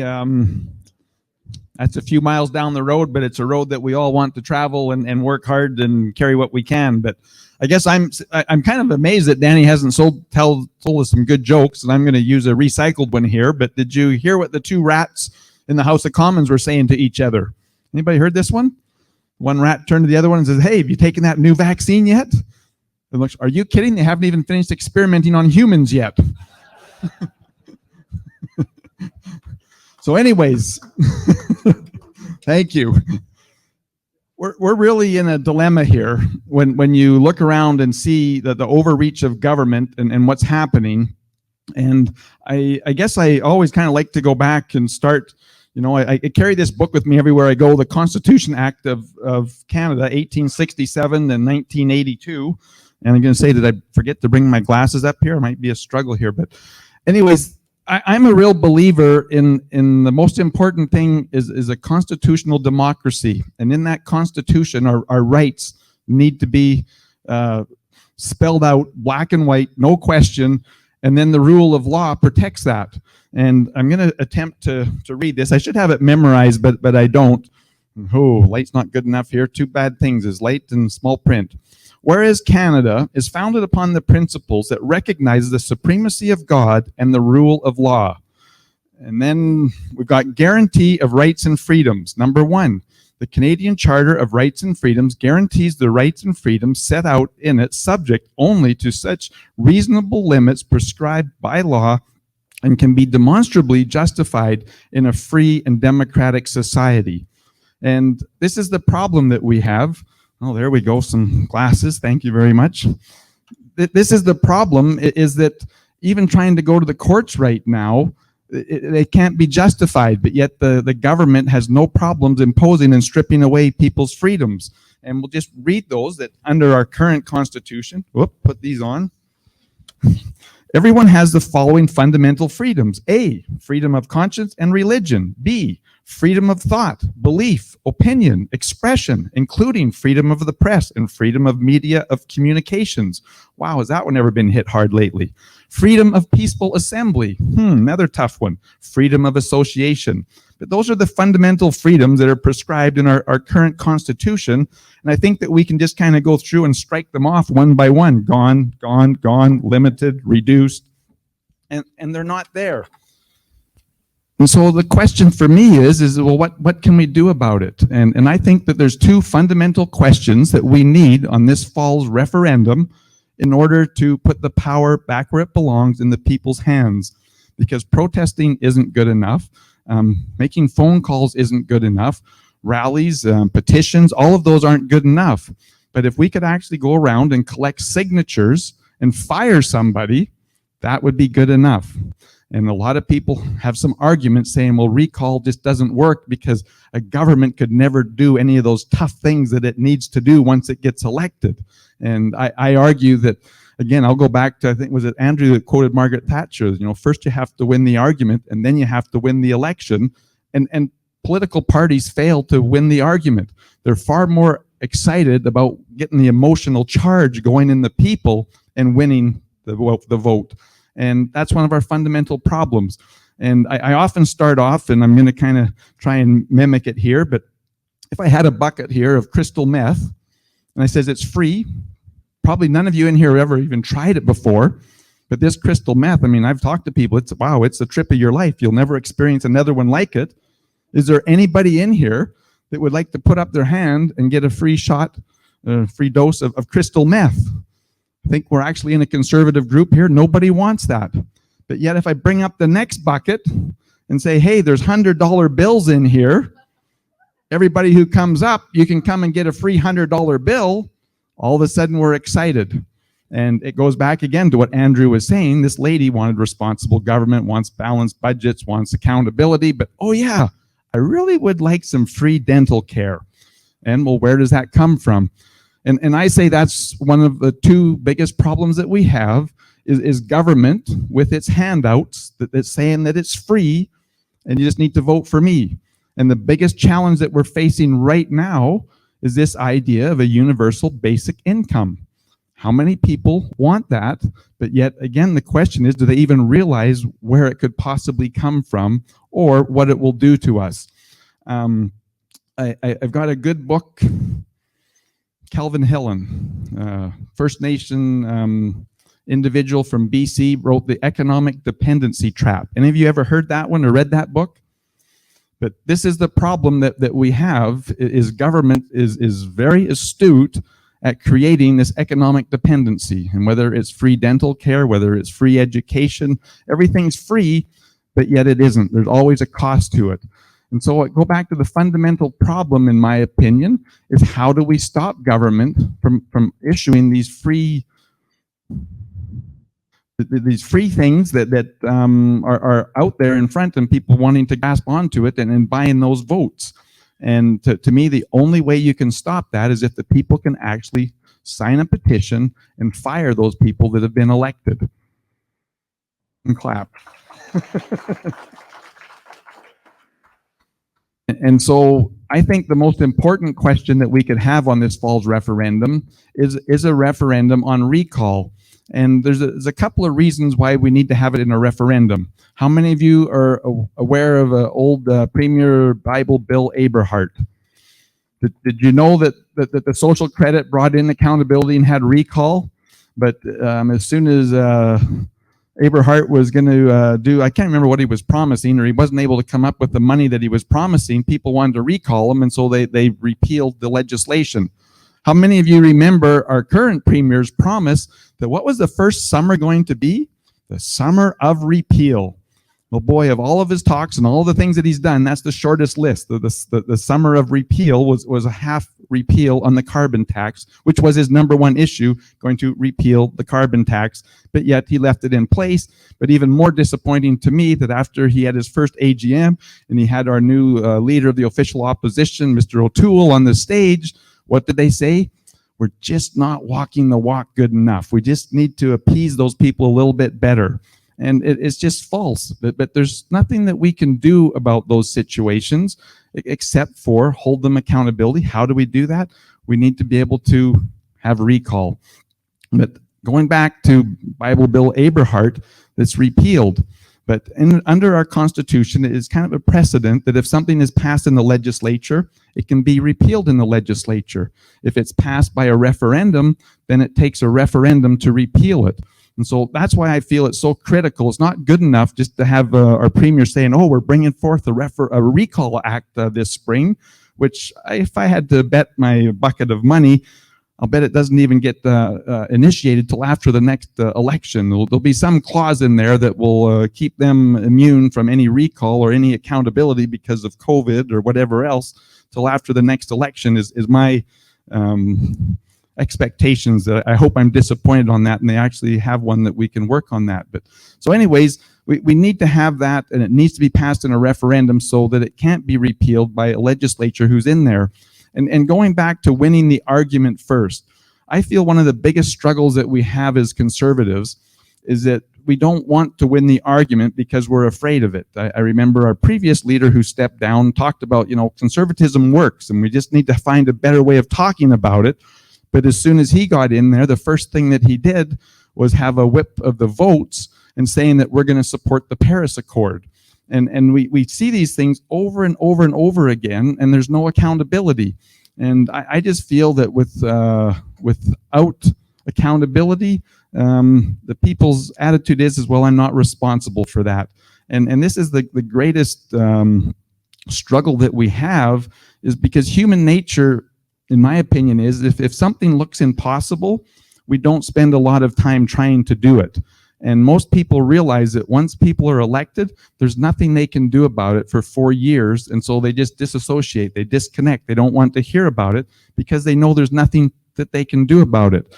And so having recall actually has the initiative there of saying, wow, I can do something. I don't have to just complain. I can actually go out and recall these people.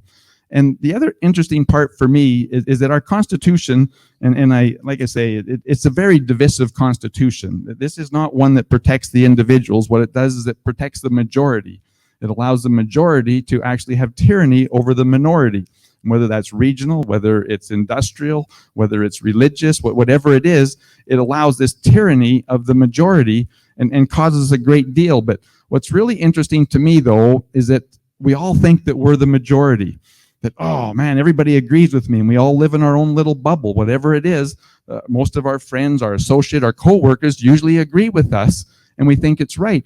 But with recall, one of the nice things is that animosity, that convincing that you're in trouble, that things need to change is diminished when you actually go out and start door knocking and you find out that, wow, all of these people aren't upset with the Premier's reduction in the, I'll say the basic living, well, no, basic, gosh, can't forget that one, but your minimum wage, sorry, that you know, if the Premier was to reduce the minimum wage because it's caused us so much grief here in the province, or actually just eliminate it and allow the free market to determine that, well, how outraged would people be?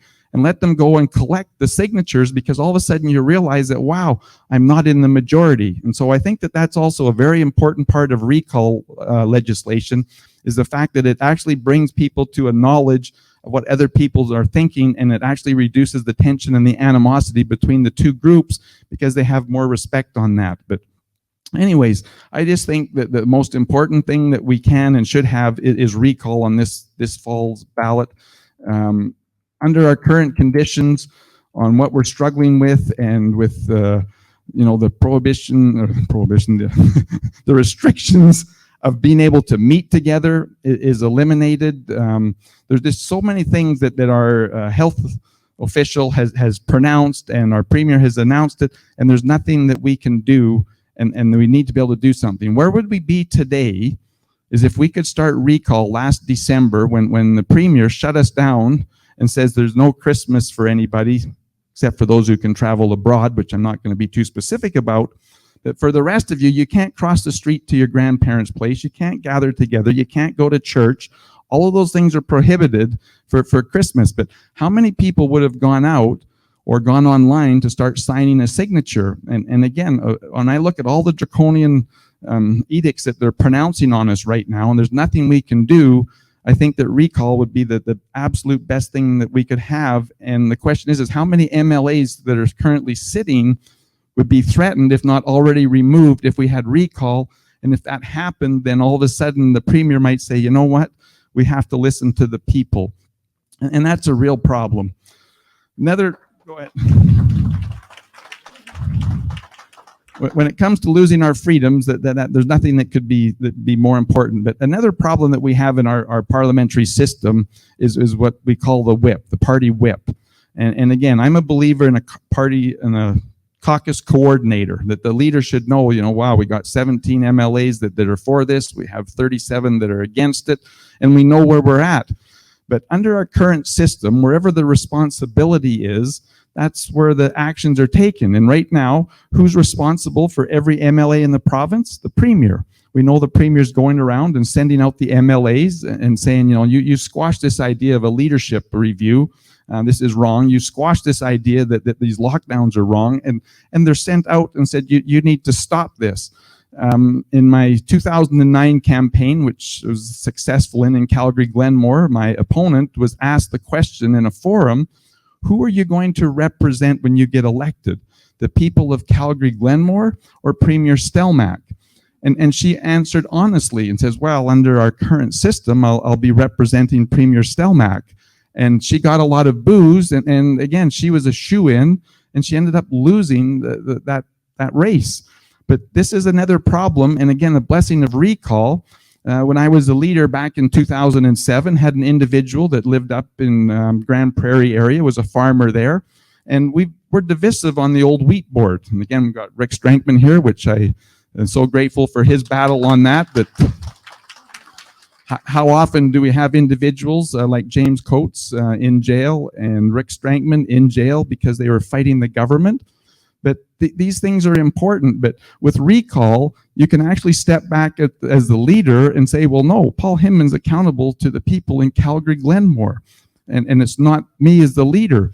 But when the leader's the one who's making all of the shots, well, then everybody focuses on the leader. And then as soon as one person does a sidestep, oh, the whole party's, we're all being, blackened by this. And this is terrible. We're affected on this. And so there's no freedom of speech. And those are important. But anyways, Dale up in Grand Prairie, he wanted the wheat board. And he says, Paul, I just don't know that I can run because our policy says that we're going to abolish the wheat board. And I says, Dale, I would be really disappointed in you if you didn't represent the people of your area and voted for it. Why would we have a whip vote and say that you have to represent me and our party policy that we're trying to abolish the wheat board when your people overwhelmingly want it? And so that's another important part of recall, is the fact that you actually should allow free votes then, because each individual will be there to represent. And that's another question in itself. When we do elect somebody, who are they? Are they our representative, or are they the premiers? And too often are the prime ministers. And too often that's where it ends up, is it's the responsibility of the premier, the prime minister.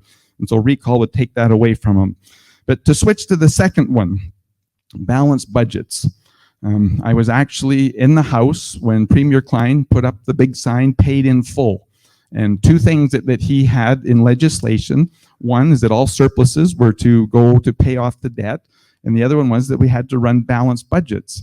But as soon as Premier Stelmach had blown through his $17 billion in sustainability funds, he says, well, wow, this isn't going to work. I need to spend some extra money. And he repealed the balanced budget legislation.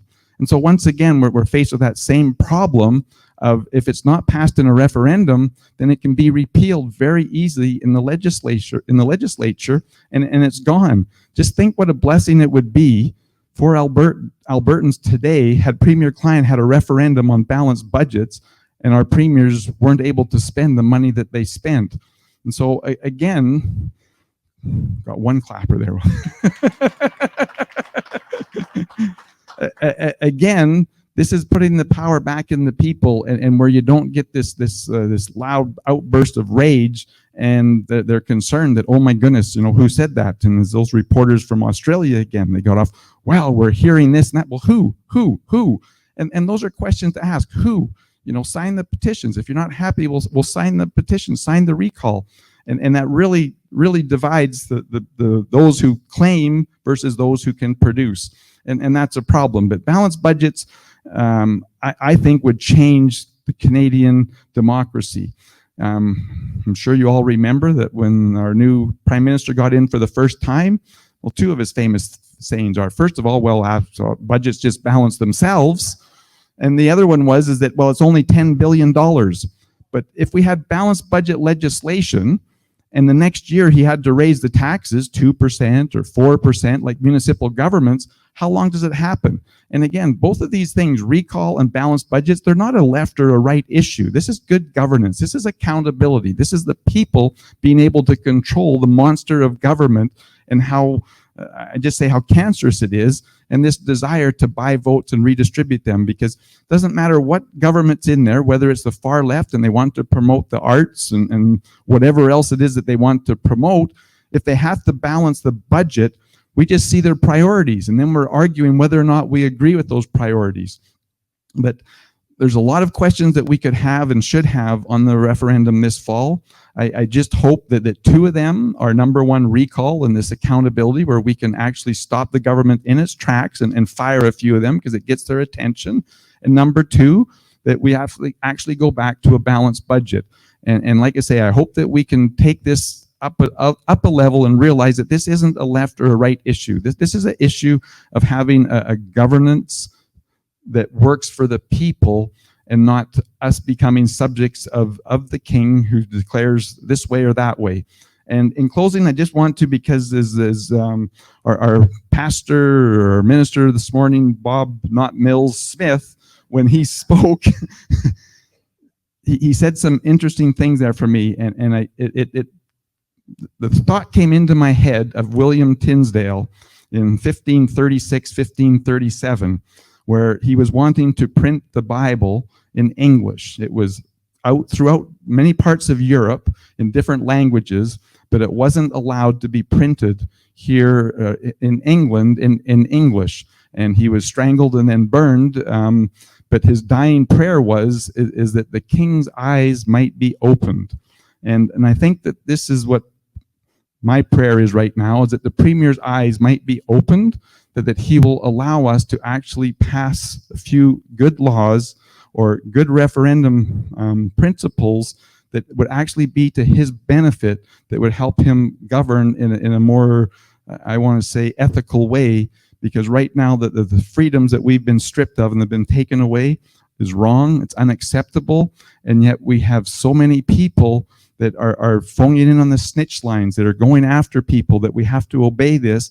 And we see on the federal and the provincial level that this fear of hopelessness, helplessness, that it's only the government that can protect us, when if we were to allow that freedom and allow people to freely associate, allow people to freely speak, not be censored on social media, let alone by the Human Rights Commission and all of those things, we would actually become what I call a vibrant democracy, where we respect individuals. We don't have to try and eliminate them. And this is what we need to do. It is about respect, you know, and I love Maxine's 4 things. It's about freedom, it's about responsibility, it's about respect, and it's about fairness. And that's what it is. That's what it is. But do we have that in our current constitution? No. But we need to get it. We need to have a referendum. I thank each and every one of you for being here. I look forward to the questions, but God bless each and every one of us, that we can stand up to this government and have the courage of some of these individuals that have, and we'll continue to pray for Pastor James Coates, because it's just reprehensible what they're doing to him. Thank you. Thank you, Paul. We have time for, we have a question and answer after the next speaker. So we're going to have our next speaker just before we get to any questions. But just I need to get Paul's glasses just to read this. I don't have any of my own jokes, but this was sent to me a little while ago, and it says why men shouldn't write advice columns. Dear John, I hope you can help me. The other day I set off for work, leaving my husband in the house watching TV. My car stalled, and then it broke down about a mile down the road. I had to walk back home to get my husband's help. When I got home, I found him in the bedroom with our neighbor's wife. I'm devastated. I'm devastated. He doesn't want to talk about it. He won't take counseling. I'm a wreck. Could you please help me? Dear Sheila, well, often when a car stops, it's out of gas. So check that first. A car stalling after being driven only a short distance, you could need a new fuel filter. I hope this has been helpful. Thank you, John. So I guess sometimes you have to be really clear on the question you're asking. So our next speaker, and I guess I'll still need my glasses for this too. Our next speaker caused quite a stir about, was it 4 or 5 months ago, Dr. Roger, when he actually called into I think it was the Edmonton City Council meeting, and he basically called this whole COVID thing a hoax. But our next speaker is Dr. Roger Hodkinson. He's a graduate of Cambridge University in the UK and trained in pathology, which includes all aspects of laboratory medicine, including virology at the UBC, British Columbia. He's a member in good standing with the College of Physicians and Surgeons of Alberta, the Royal College of Physicians and Surgeons of Canada, and the General Medical Council of Canada and the UK. If I read his whole resume, I'd be taking up all the time that he has. So I'm going to ask you to please welcome Dr. Roger Hodkinson. He's got a lot of insight for us. So Roger, come on.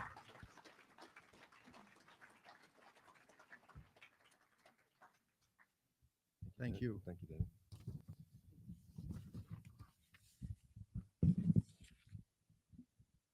Well, thank you very much, Danny. I'm glad you didn't read all my CV. I'm actually quite a humble guy, to the extent that I think my Cambridge degrees are a bit snotty. So I've actually never framed them. They've never been on the wall. No, I am real, and I take great exception to the attempt to discredit me by AP and Snopes. AP actually wrote me an email that actually said, "Dear Mr. Hodkinson, we want to discredit you." That's what they actually said in the email. But anyway, listen, we're obviously in very dangerous times, not just from the perspective of the previous speakers and the terrible consequences of national debt and so on, but with this whole COVID so-called pandemic. I'd like you to know that I'm a pathologist, but you think of pathologists as people who do autopsies all day long. Well, we do very few autopsies now. We're the guys in the back rooms that give your doctors all the numbers on which your diagnoses are made, the blood tests, the urine tests, the biopsies, and so on. So in the course of our day-to-day work, we relate to all specialities as a specialist. And that gives me, I think, some significant credentials to speak about this whole mess that we're in. Basically, it's all about common sense. And for that reason, I'm incensed about this, how this has taken off in such grotesque fashion. The short version of what I'm going to say is very simple. If I may borrow a phrase from the States, there's no there. What else do you want to know? That's really the summary of my talk. I should sit down now because that's really the essence of what I'm going to say. The longer version is, I call this a hoax. It's not the virus that's a hoax. The virus is real. The virus is cultured, it's studied, it's sequenced. What is a hoax is the massive reaction of our politicians to this imagined fear. There's no conspiracy theory here. It's not part of the Great Reset. They're taking advantage of that without any question. But it is the biggest hoax ever perpetrated on humanity. The scale of it internationally is without precedent. The origin of this is worth elaborating on. Basically, it was well known to everyone that the lab in Wuhan had terrible biosafety. And yet, despite that, Fauci, through, as I'll mention later on, actually engineered the creation of a system that's called gain of function that was operated in that Wuhan lab, in which organisms such as the innocuous coronavirus were manipulated into something that was more infectious than it would otherwise have been. As bizarre as that sounds, that gain of function research is still going on in the world today, in the hope that it might help people understand how to treat it. It's bizarre, and we'll talk about that in a moment. But essentially what happened was a dirty pair of shoes walked out of that lab in Wuhan, got into the local environment, created a local epidemic before even the Chinese knew about it. It was on a plane to Milan, which had the biggest concentration of elderly people with comorbidities in all of Europe. A lot of Chinese labor was used in Milan, cheap labor for the leather industry. The Milanese, if that's the right term, started dying like flies. Ferguson at Imperial College London got wind of it and plugged it into his computer modeling, which had in previous epidemics been notoriously wrong. And despite that, his projections were believed. By the way, he's not a physician. He's a theoretical physicist, which you might think gave him no credentials in the first place. But that's beside the point. Those numbers were fanned by the media internationally. The media gorges on crises, it sells advertising. And of course, it hit the desk of every premier and prime minister internationally the same morning. The big problem in this whole thing is they didn't do due diligence on Ferguson's projections. Everyone accepted it as likely to happen. And so they insisted that their number twos, the medical officers of health and their ministers of health and so on, provide a plan that had one singular characteristic. It had to be in place the next morning. It had to be something that was visible he would have said, I don't care what it is. I don't care how arbitrary it is. I don't care whether it has evidence or not. It's got to be visible that I'm doing something to try and counter this Armageddon that's being forecast. Well, it became very clear that the working well were not dying of this condition.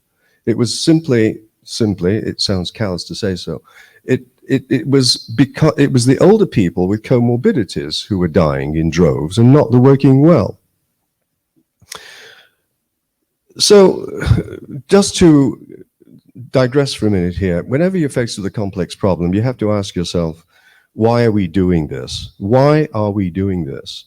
If the working well are not dying in droves, in fact, less than last year in the flu, if the working well are not dying and therefore do not need protecting, why isn't the focus solely and exclusively on the people that are vulnerable, the elderly people in nursing homes with comorbidities? And those methods are on the shelf. They're in manuals getting dusty. They're called infection control manuals. It's how we control superbugs in hospital very effectively. These methods are out there. They do not need anything further than being implemented. And we certainly don't need vaccinations and all this testing that goes along with it in order to protect old people in nursing homes. But let's put some numbers on it. The working well in this province have a risk of dying of 1 in 30,000 per year. That's the population of Lloydminster. One person here of the working well would die of COVID in a year. And for that, we're introducing all these ridiculous mandates? Are you insane? The elderly in general have a 0.25% risk of dying. That's the scale of risk that they've introduced all these ridiculous mandates on. The deaths themselves are massively overstated for a variety of reasons. We'll talk about PCR in a minute and the false positives, about 70% as a matter of fact. The so-called cases reported in the morning newspaper are not cases at all. They're simply positive results, many of which are false positives. They don't represent infections. And when they say cases resolved, it means the test became negative. Well, not surprisingly, if it was false positive in the first place. There's a lot of misclassification of causes of death. Causes of death due to cancer and heart disease are falling off the map. Well, you know what? COVID does not cure cancer. They're being misclassified. These things. Masks. Utterly useless. I repeat that. Utterly useless.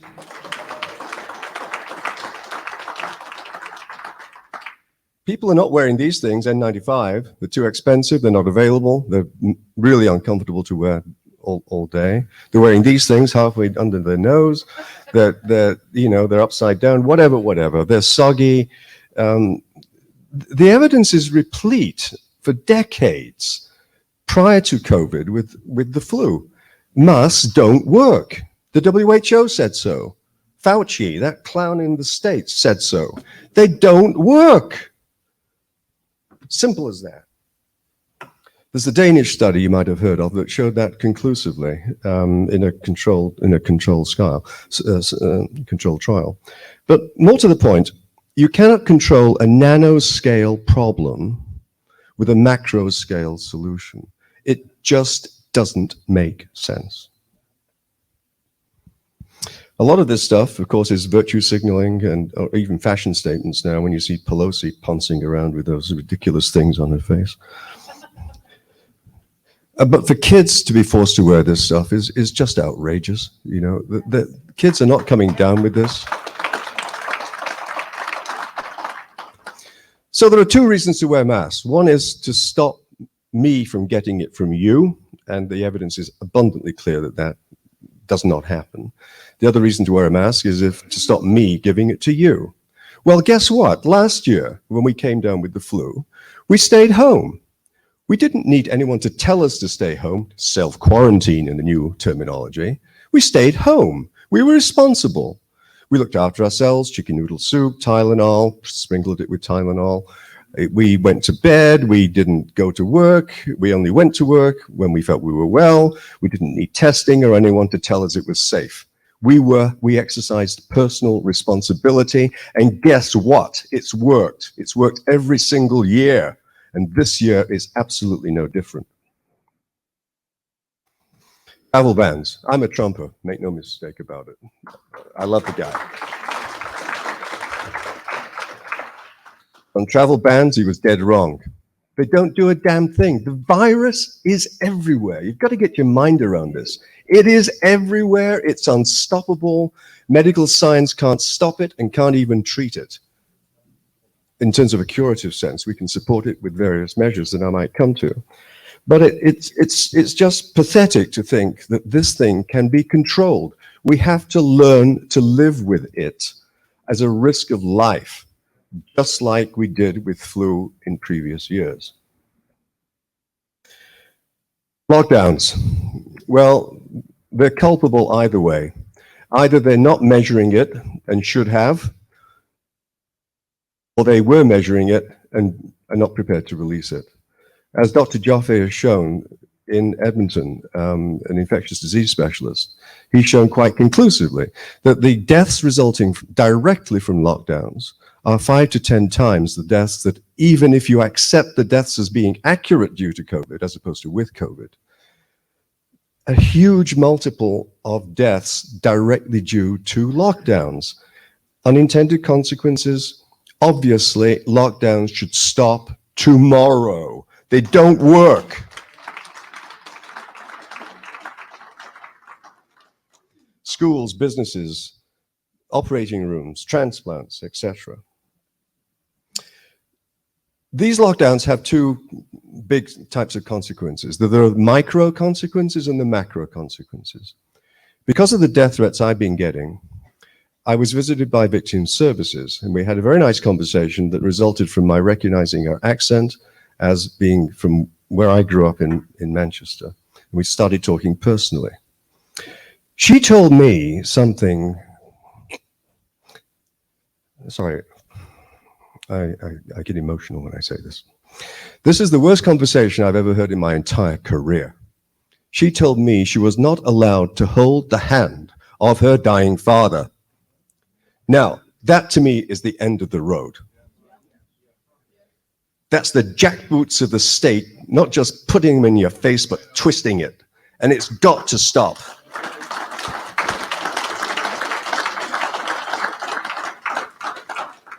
And then there's the macro scale, the massive borrowing that's been going on for our children to repay with taxes or reduced services or whatever.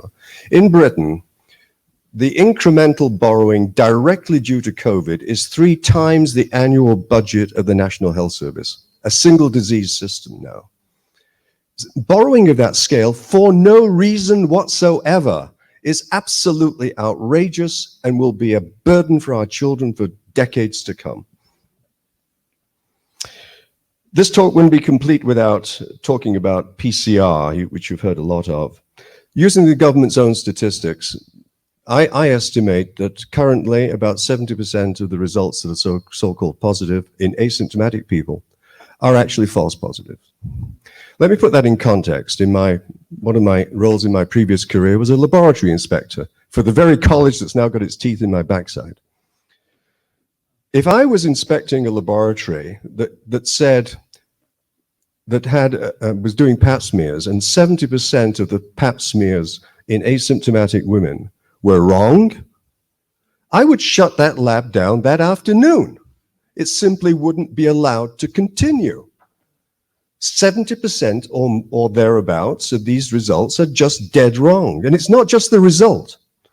It's all the people that are taken out of commission because of the contact tracing. So multiply every false positive by 10 because of all the people it also takes out of the workforce.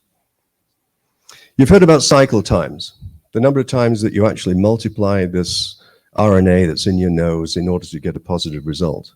Once you start getting up to 35, it gets a bit technical, but 35 certainly, 45 for sure, times, such as happens in Manitoba, you'll have so many false positives, it becomes outrageous.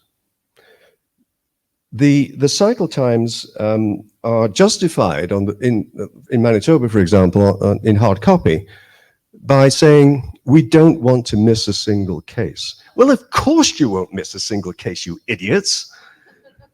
What you will create is a massive number of false positives, for God's sake. Get a grip on yourselves.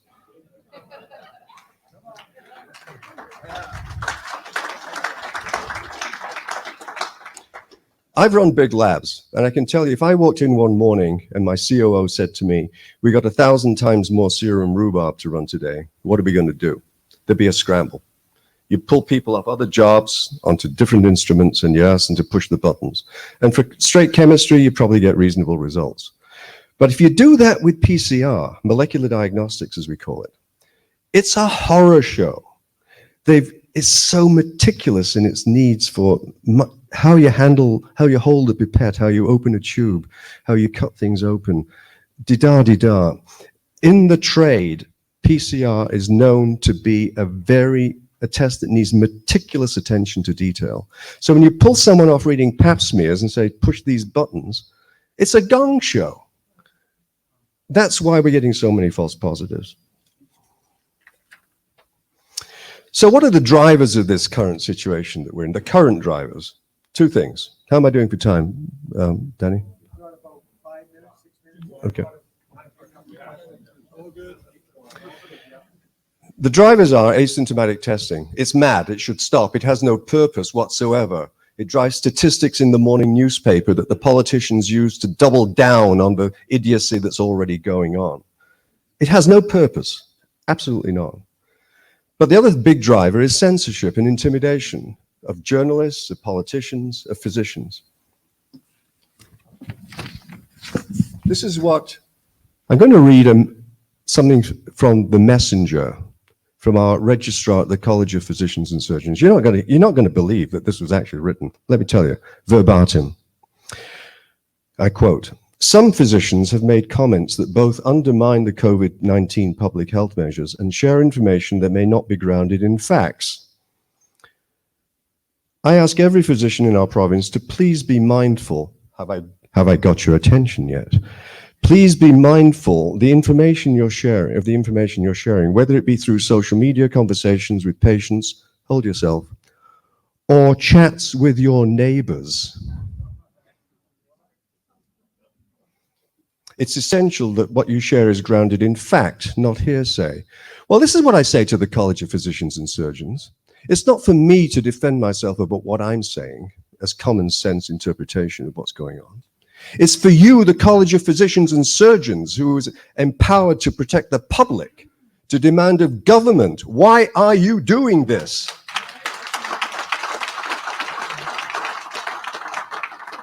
And the reason is simple. There is no reason to do it. So that's why the questions are not being asked. What should happen, given all of the above? Well, as I said at the beginning, nothing. It's a nothing burger. To coin a phrase from the States, except protect the elderly in very effective ways and potentially supplemented by vitamin D. It should be exactly like last year, as I said, no difference whatsoever. And the vaccine, they call it safe. That is the most grotesque lie. I am not an anti-vaxxer. I'm mainstream medicine. I take vaccines myself. But this was introduced with a very new technique. It has not received the typical long-term studies of vaccines that are in widespread use. There are very disturbing reports internationally now of older people dying from the vaccine, not yet corroborated, but certainly of concern.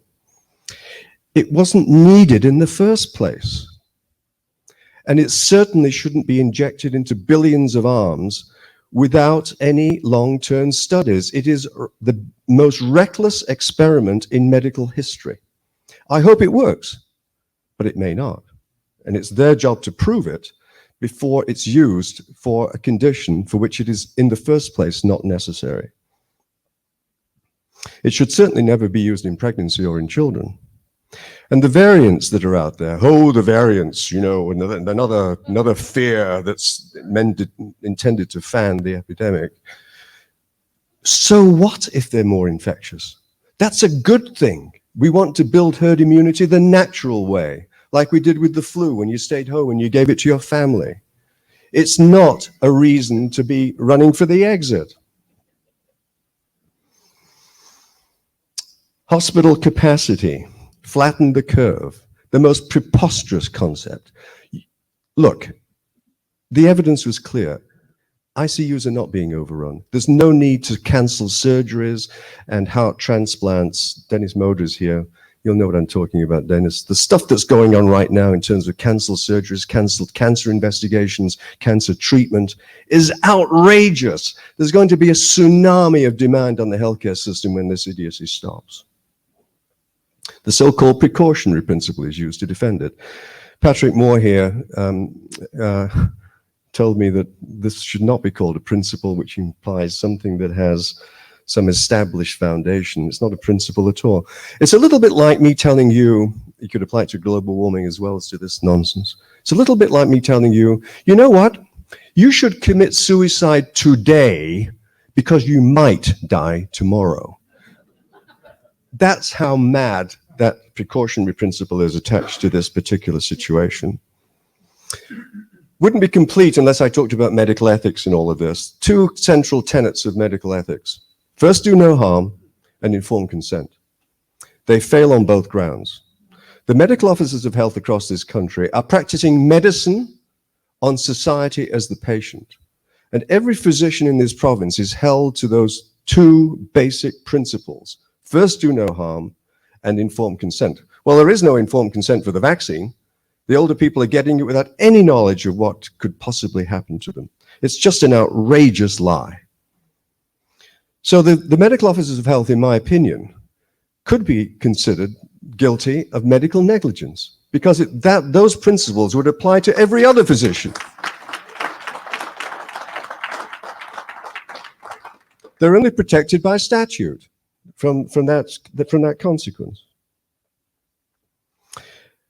I talked about gain of function, how mad it is. This is the big lesson coming out of COVID. COVID is actually minor league compared with gain of function.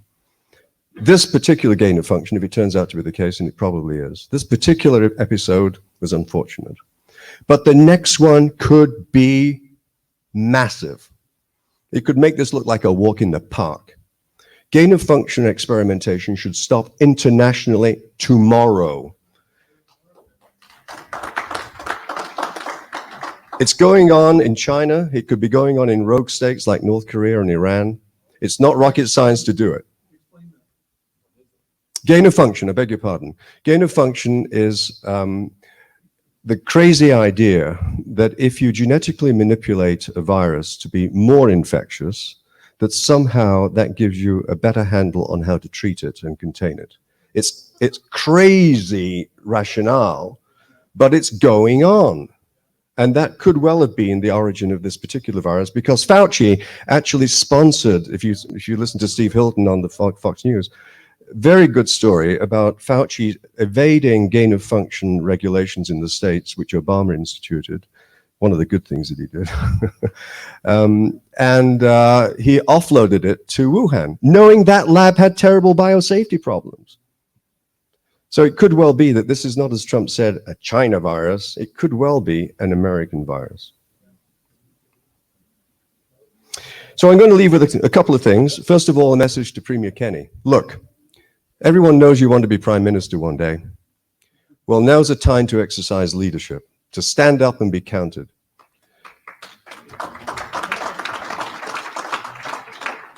If you want to be noticed nationally, stand up and say, Alberta is not going to be doing any of these ridiculous measures tomorrow. We're opening up for business totally. And that would be great, but guess what? His star would rise, right? People would forgive him because he's showing a responsible leadership. If he wants to grasp that, the opportunity is there.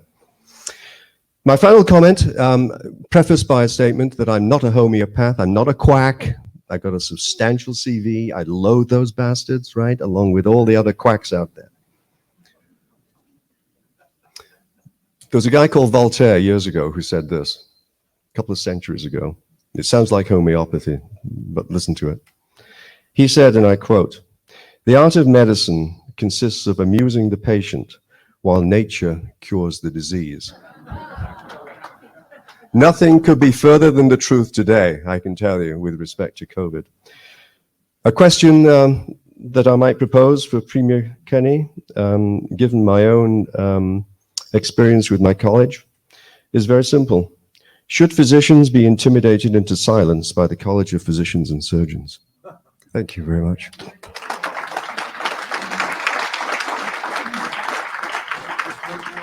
See if there's any questions. Thank you, Dr. Roger. We have time for a couple of questions, be either Roger or Paul. Looks like we've got one, too. We'll start with you. Go ahead.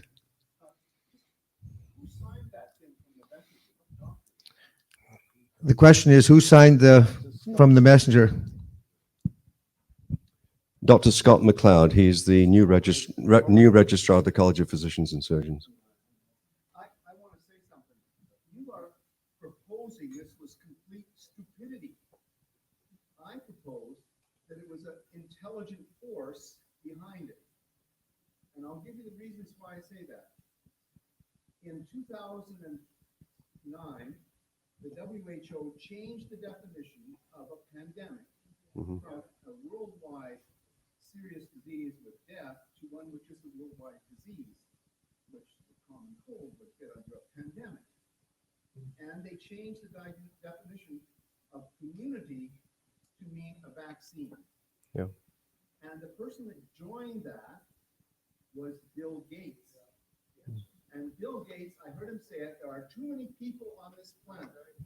With a vaccine, I can get rid of 20% of them. And he also applied. Richard, do you have a question? We don't need all the background. No. I think we know where you're coming from. Thank you very much. Roger, do you want to answer that? Sure. It's this isn't part of the Great Reset. There's no big conspiracy theory here. It started off in the way that I described. Failure of due diligence, people following the herd, backing themselves into a corner, which in politics, of course, is a dead end. The number one rule is, Mr. Bernier, you never apologize, right? No, there's no conspiracy theory here. There are no nanoparticles. It's not Bill Gates wanting to kill everyone off. No. None of that. None of that. It's a dirty pair of shoes that came out of a lab in Wuhan. It was around the entire world before anyone could spit. And there were massive overreactions that no one can back off from retracting. It's as simple as that. Okay, we have a question for Paul. Go ahead. Is it possible that what's happening in the world today is much more serious than maybe we think, and it's the beginning of world war and the destruction by intent of our country, bringing in millions of invading people, and it's actually by intent beginning of a world war, and maybe it's much more serious than any of us really think, to intentionally destroy our country? Paul, you can restate the question for the people who aren't here. I will try and do that. The question was, is this a much bigger scale and is a world intent to destroy, I want to say, attack freedom? I believe personally very much this is a good versus evil situation. Evil is against humanity. And whether you go back to the Malthusian or whoever, we see that constantly going on. And the fact of the matter is that people historically have always looked for leadership. You know, they've loved to elect the king, loved to elect the benevolent individual. And that to me is why things like the Magna Carta and the U.S., you know, fight the revolution for freedom is that people are always willing to give themselves up to that so-called security of the state very easily. And the state is very good, in my opinion, at painting a very dreary picture that you can't look after yourself. I'll bring up a controversial thing here, but not amongst us. You know, in the Canadian Constitution, and again, if you were to buy a firearm and you were to ask, you know, this is to defend myself, you'd be refused. And bottom line is that we're told that, you know, we shouldn't be able to defend ourselves, look after ourselves with healthcare or whatever. We need to give ourselves over to the experts because they know best. And again, we just know categorically that that's false. It doesn't work. And the reason why humanity survives and everything else is because one group that's fearful of something, another group will take off. I always love Danny's analogy of exploring the West. The chicken stayed out the East. The strong. I should let Danny say it. You just say it, Danny. Thank you. I've heard you say it a few times right, but you got it wrong under pressure. But our friend Tom Livick said, Rich, you would know him. He always said, no offense to the people in the East, but he said the cowards stayed in the East and the weak died on the way out. And the West was built by people who were just bloody well going to make it happen, no matter what they had to do to make it happen. So anyways, it's the same with freedom. Most people, just that don't want their freedom, that they're upset if those people who want it. I use it the crab-like mentality, the Canadian crab-like. Don't let someone out of the box.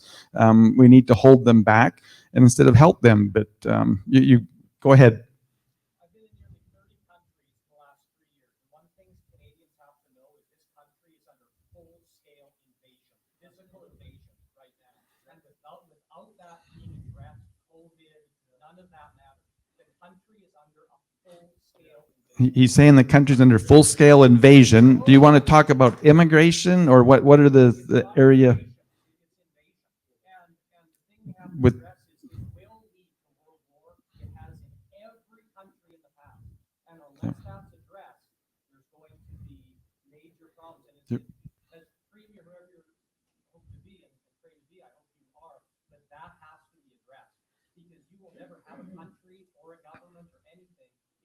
millions of people from third world countries are coming in here, your country will fall absolutely. Yeah, no, we. So it needs to be addressed. And God bless you. I'm a Christian. I love the Lord. And in the days of Noah, so things are happening. No, appreciate that. And sovereignty is not easy to maintain with that evil influence that's out there all the time. And again, human nature to say, please, if you'll protect me, I'll give up my freedoms for protection. And I think Jefferson, a lot of the founding fathers said those who want safety over freedom will have neither. But thanks for the question. We got two more questions, Mark and then Doug. Yep. Yeah, this is for Dr. Roger. So 5.5 weeks ago, I wrote a letter to Premier Scott Lawton, very critical of the measures that they have taken, even though in our province it's probably less than any other province. We're still very critical of the measures they've taken because they're not reasonable. And they haven't demonstrably proven that these measures are appropriate or reasonable for the circumstances. They haven't done it. No government in this country has done it.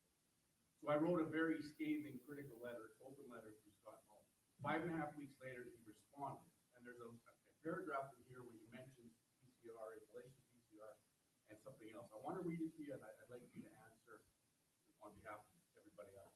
So in this letter, he wrote, my understanding is that around the world, the standard to detect COVID-19 virus is the nucleic acid amplification testing.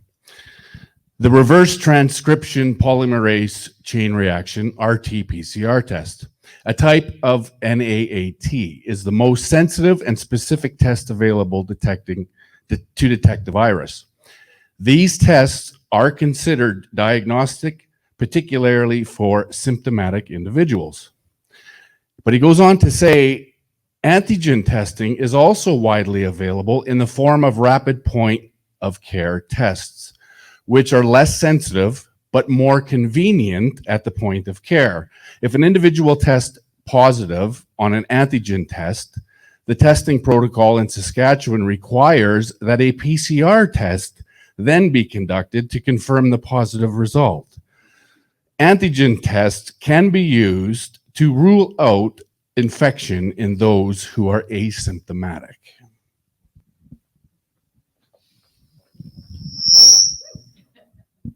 Okay, very briefly. PCR is not the gold standard. It's a huge misrepresentation. It's notorious in the trade for being inaccurate, false positives in particular, especially with high cycle times. The gold standard for identifying any particular sequence of nucleotides, as we call it, the letters of the genetic code, is called DNA sequencing by the method of Sanger. Fred Sanger got the Nobel Prize for it. It's the method by which the Genome Project was done. It's the only kind of testing that should happen because it's a little bit more sophisticated, but in a low volume, by which I mean people presenting to hospital with symptoms that are worrying, and you want to know what is it for sure, it should only be done by Sanger-type sequencing, which can be scaled up to the kind of volume that you would require in that circumstance. PCR is notoriously unreliable and should never be used testing for asymptomatic people for the reasons that I said. Point of care testing, these antigen tests, have their own problems. Look, they're even less accurate than PCR. So Susie Q gets this test attempting to go into work in a nursing home. It's positive. If it's falsely positive, all her contacts get taken out of that nursing home. A whole team get taken out. And guess what happens then? They've got to be replaced urgently. There's all kinds of problems down the hall with a team that's not educated, and it's an even more serious situation for cross-infection. The reverse situation happens with false negatives with these tests. False negatives. Susie Q walks in, she's negative. She's actually positive. So her guard's down. She starts wandering around thinking that she's not going to give anything to anybody. So it's not the panacea. The panacea for nursing homes is, look, they're already self-quarantined. They're in a building. It has doors. You control things going in and out. You're meticulous of what's going on in the ward with cross-infection protocols. You give them vitamin D and zinc as well. That's it. Nothing else is needed. Thank you. We have one more. We've got one and maybe two if the cook doesn't call. Go ahead.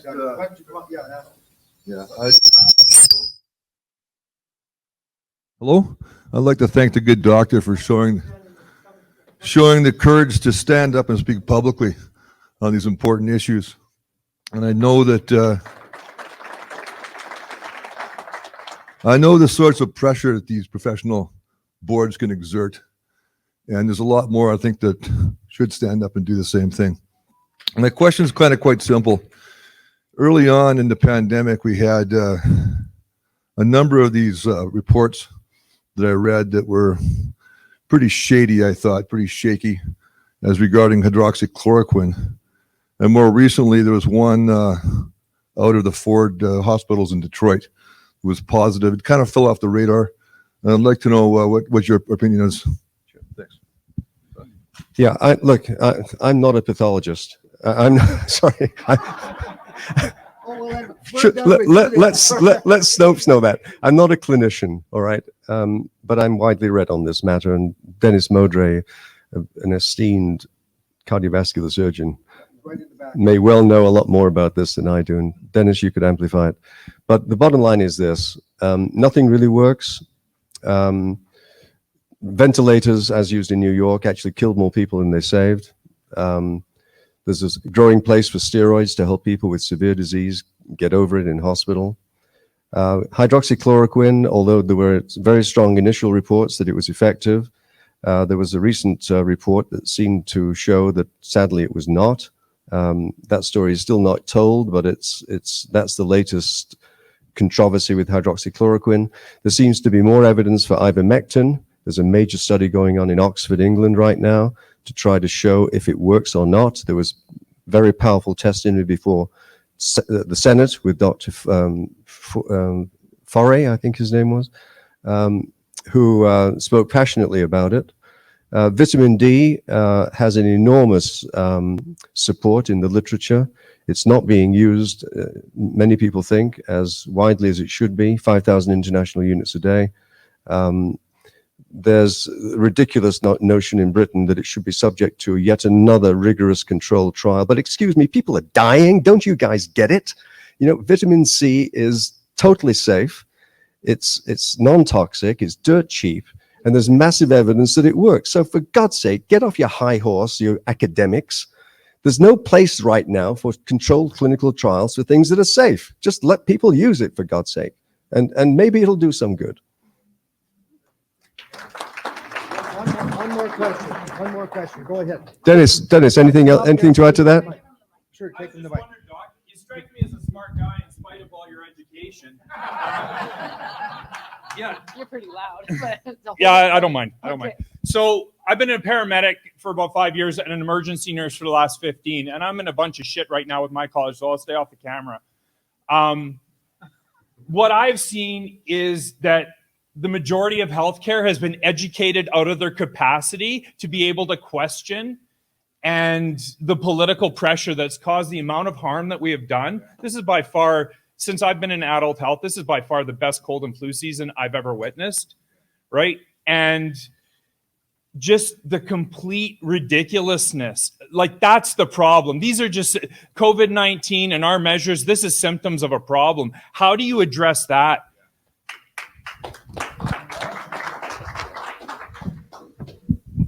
The first thing is for Kenny to tell the College of Physicians and Surgeons to take the dogs off physicians. Let people express themselves with reasonable opinions, instead of intimidating them into the loss of their livelihood. This thing that I read out is not an idle threat. This is the Star Chamber in action. You're guilty until proven otherwise. And as I said, it should be them asking government as a representative of the public good to defend why they are doing this. It's the other way around, unfortunately. People like me are being forced to justify why I'm saying what I am. It's all wrong. Just as the public is sick until proven well. Yeah. It's become a single disease healthcare system. Everything else is being pushed aside.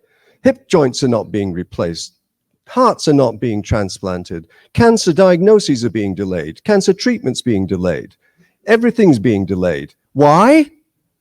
Because of a one-disease healthcare system that's a non-starter in the first place. The whole thing from a medical perspective is absolutely nuts.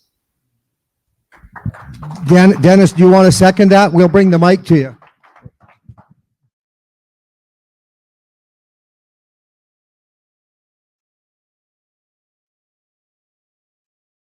Thinking about your brilliant presentation today, and everybody here should be really thankful that Roger has started this process off, because physicians in the province who are still in practice, unlike R.A. Jaffe, haven't had the courage to go against their hospitals and the College of Physicians and Surgeons, because otherwise they very likely would lose their privileges.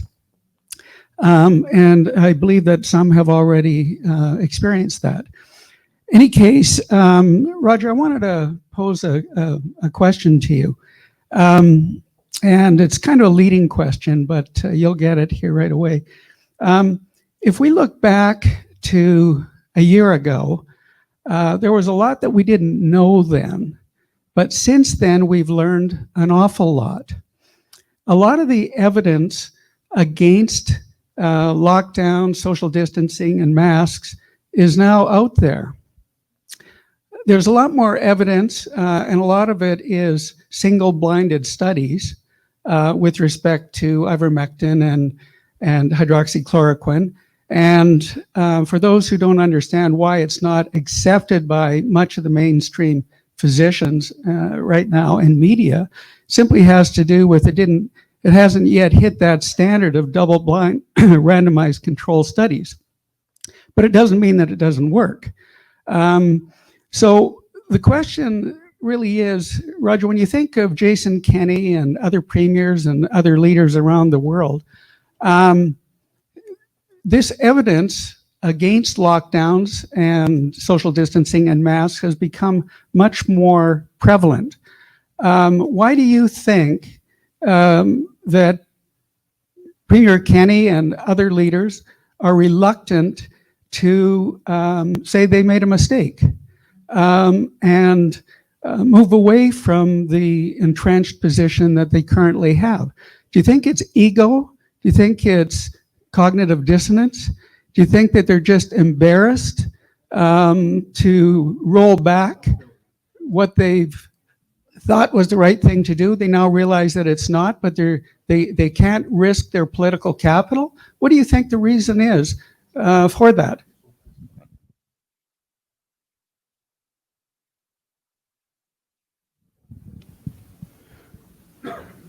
I'm a tough guy. I'm going to wrestle this thing to the ground. I'm going to eliminate every single virus that exists in humanity. You know, that kind of fatuous thinking. No, I don't think it's anything more than the fact that the only reason anyone does anything anywhere for any matter is usually because everyone else is doing it. There's comfort in following the herd. You assume that due diligence has been done because everyone else is doing it. So by the time these draconian things have been introduced for a period of time, and it's obviously causing terrible consequences, there's great reluctance to say, I know he said it once, and hats off to him, but he should repeat that in a more general sense.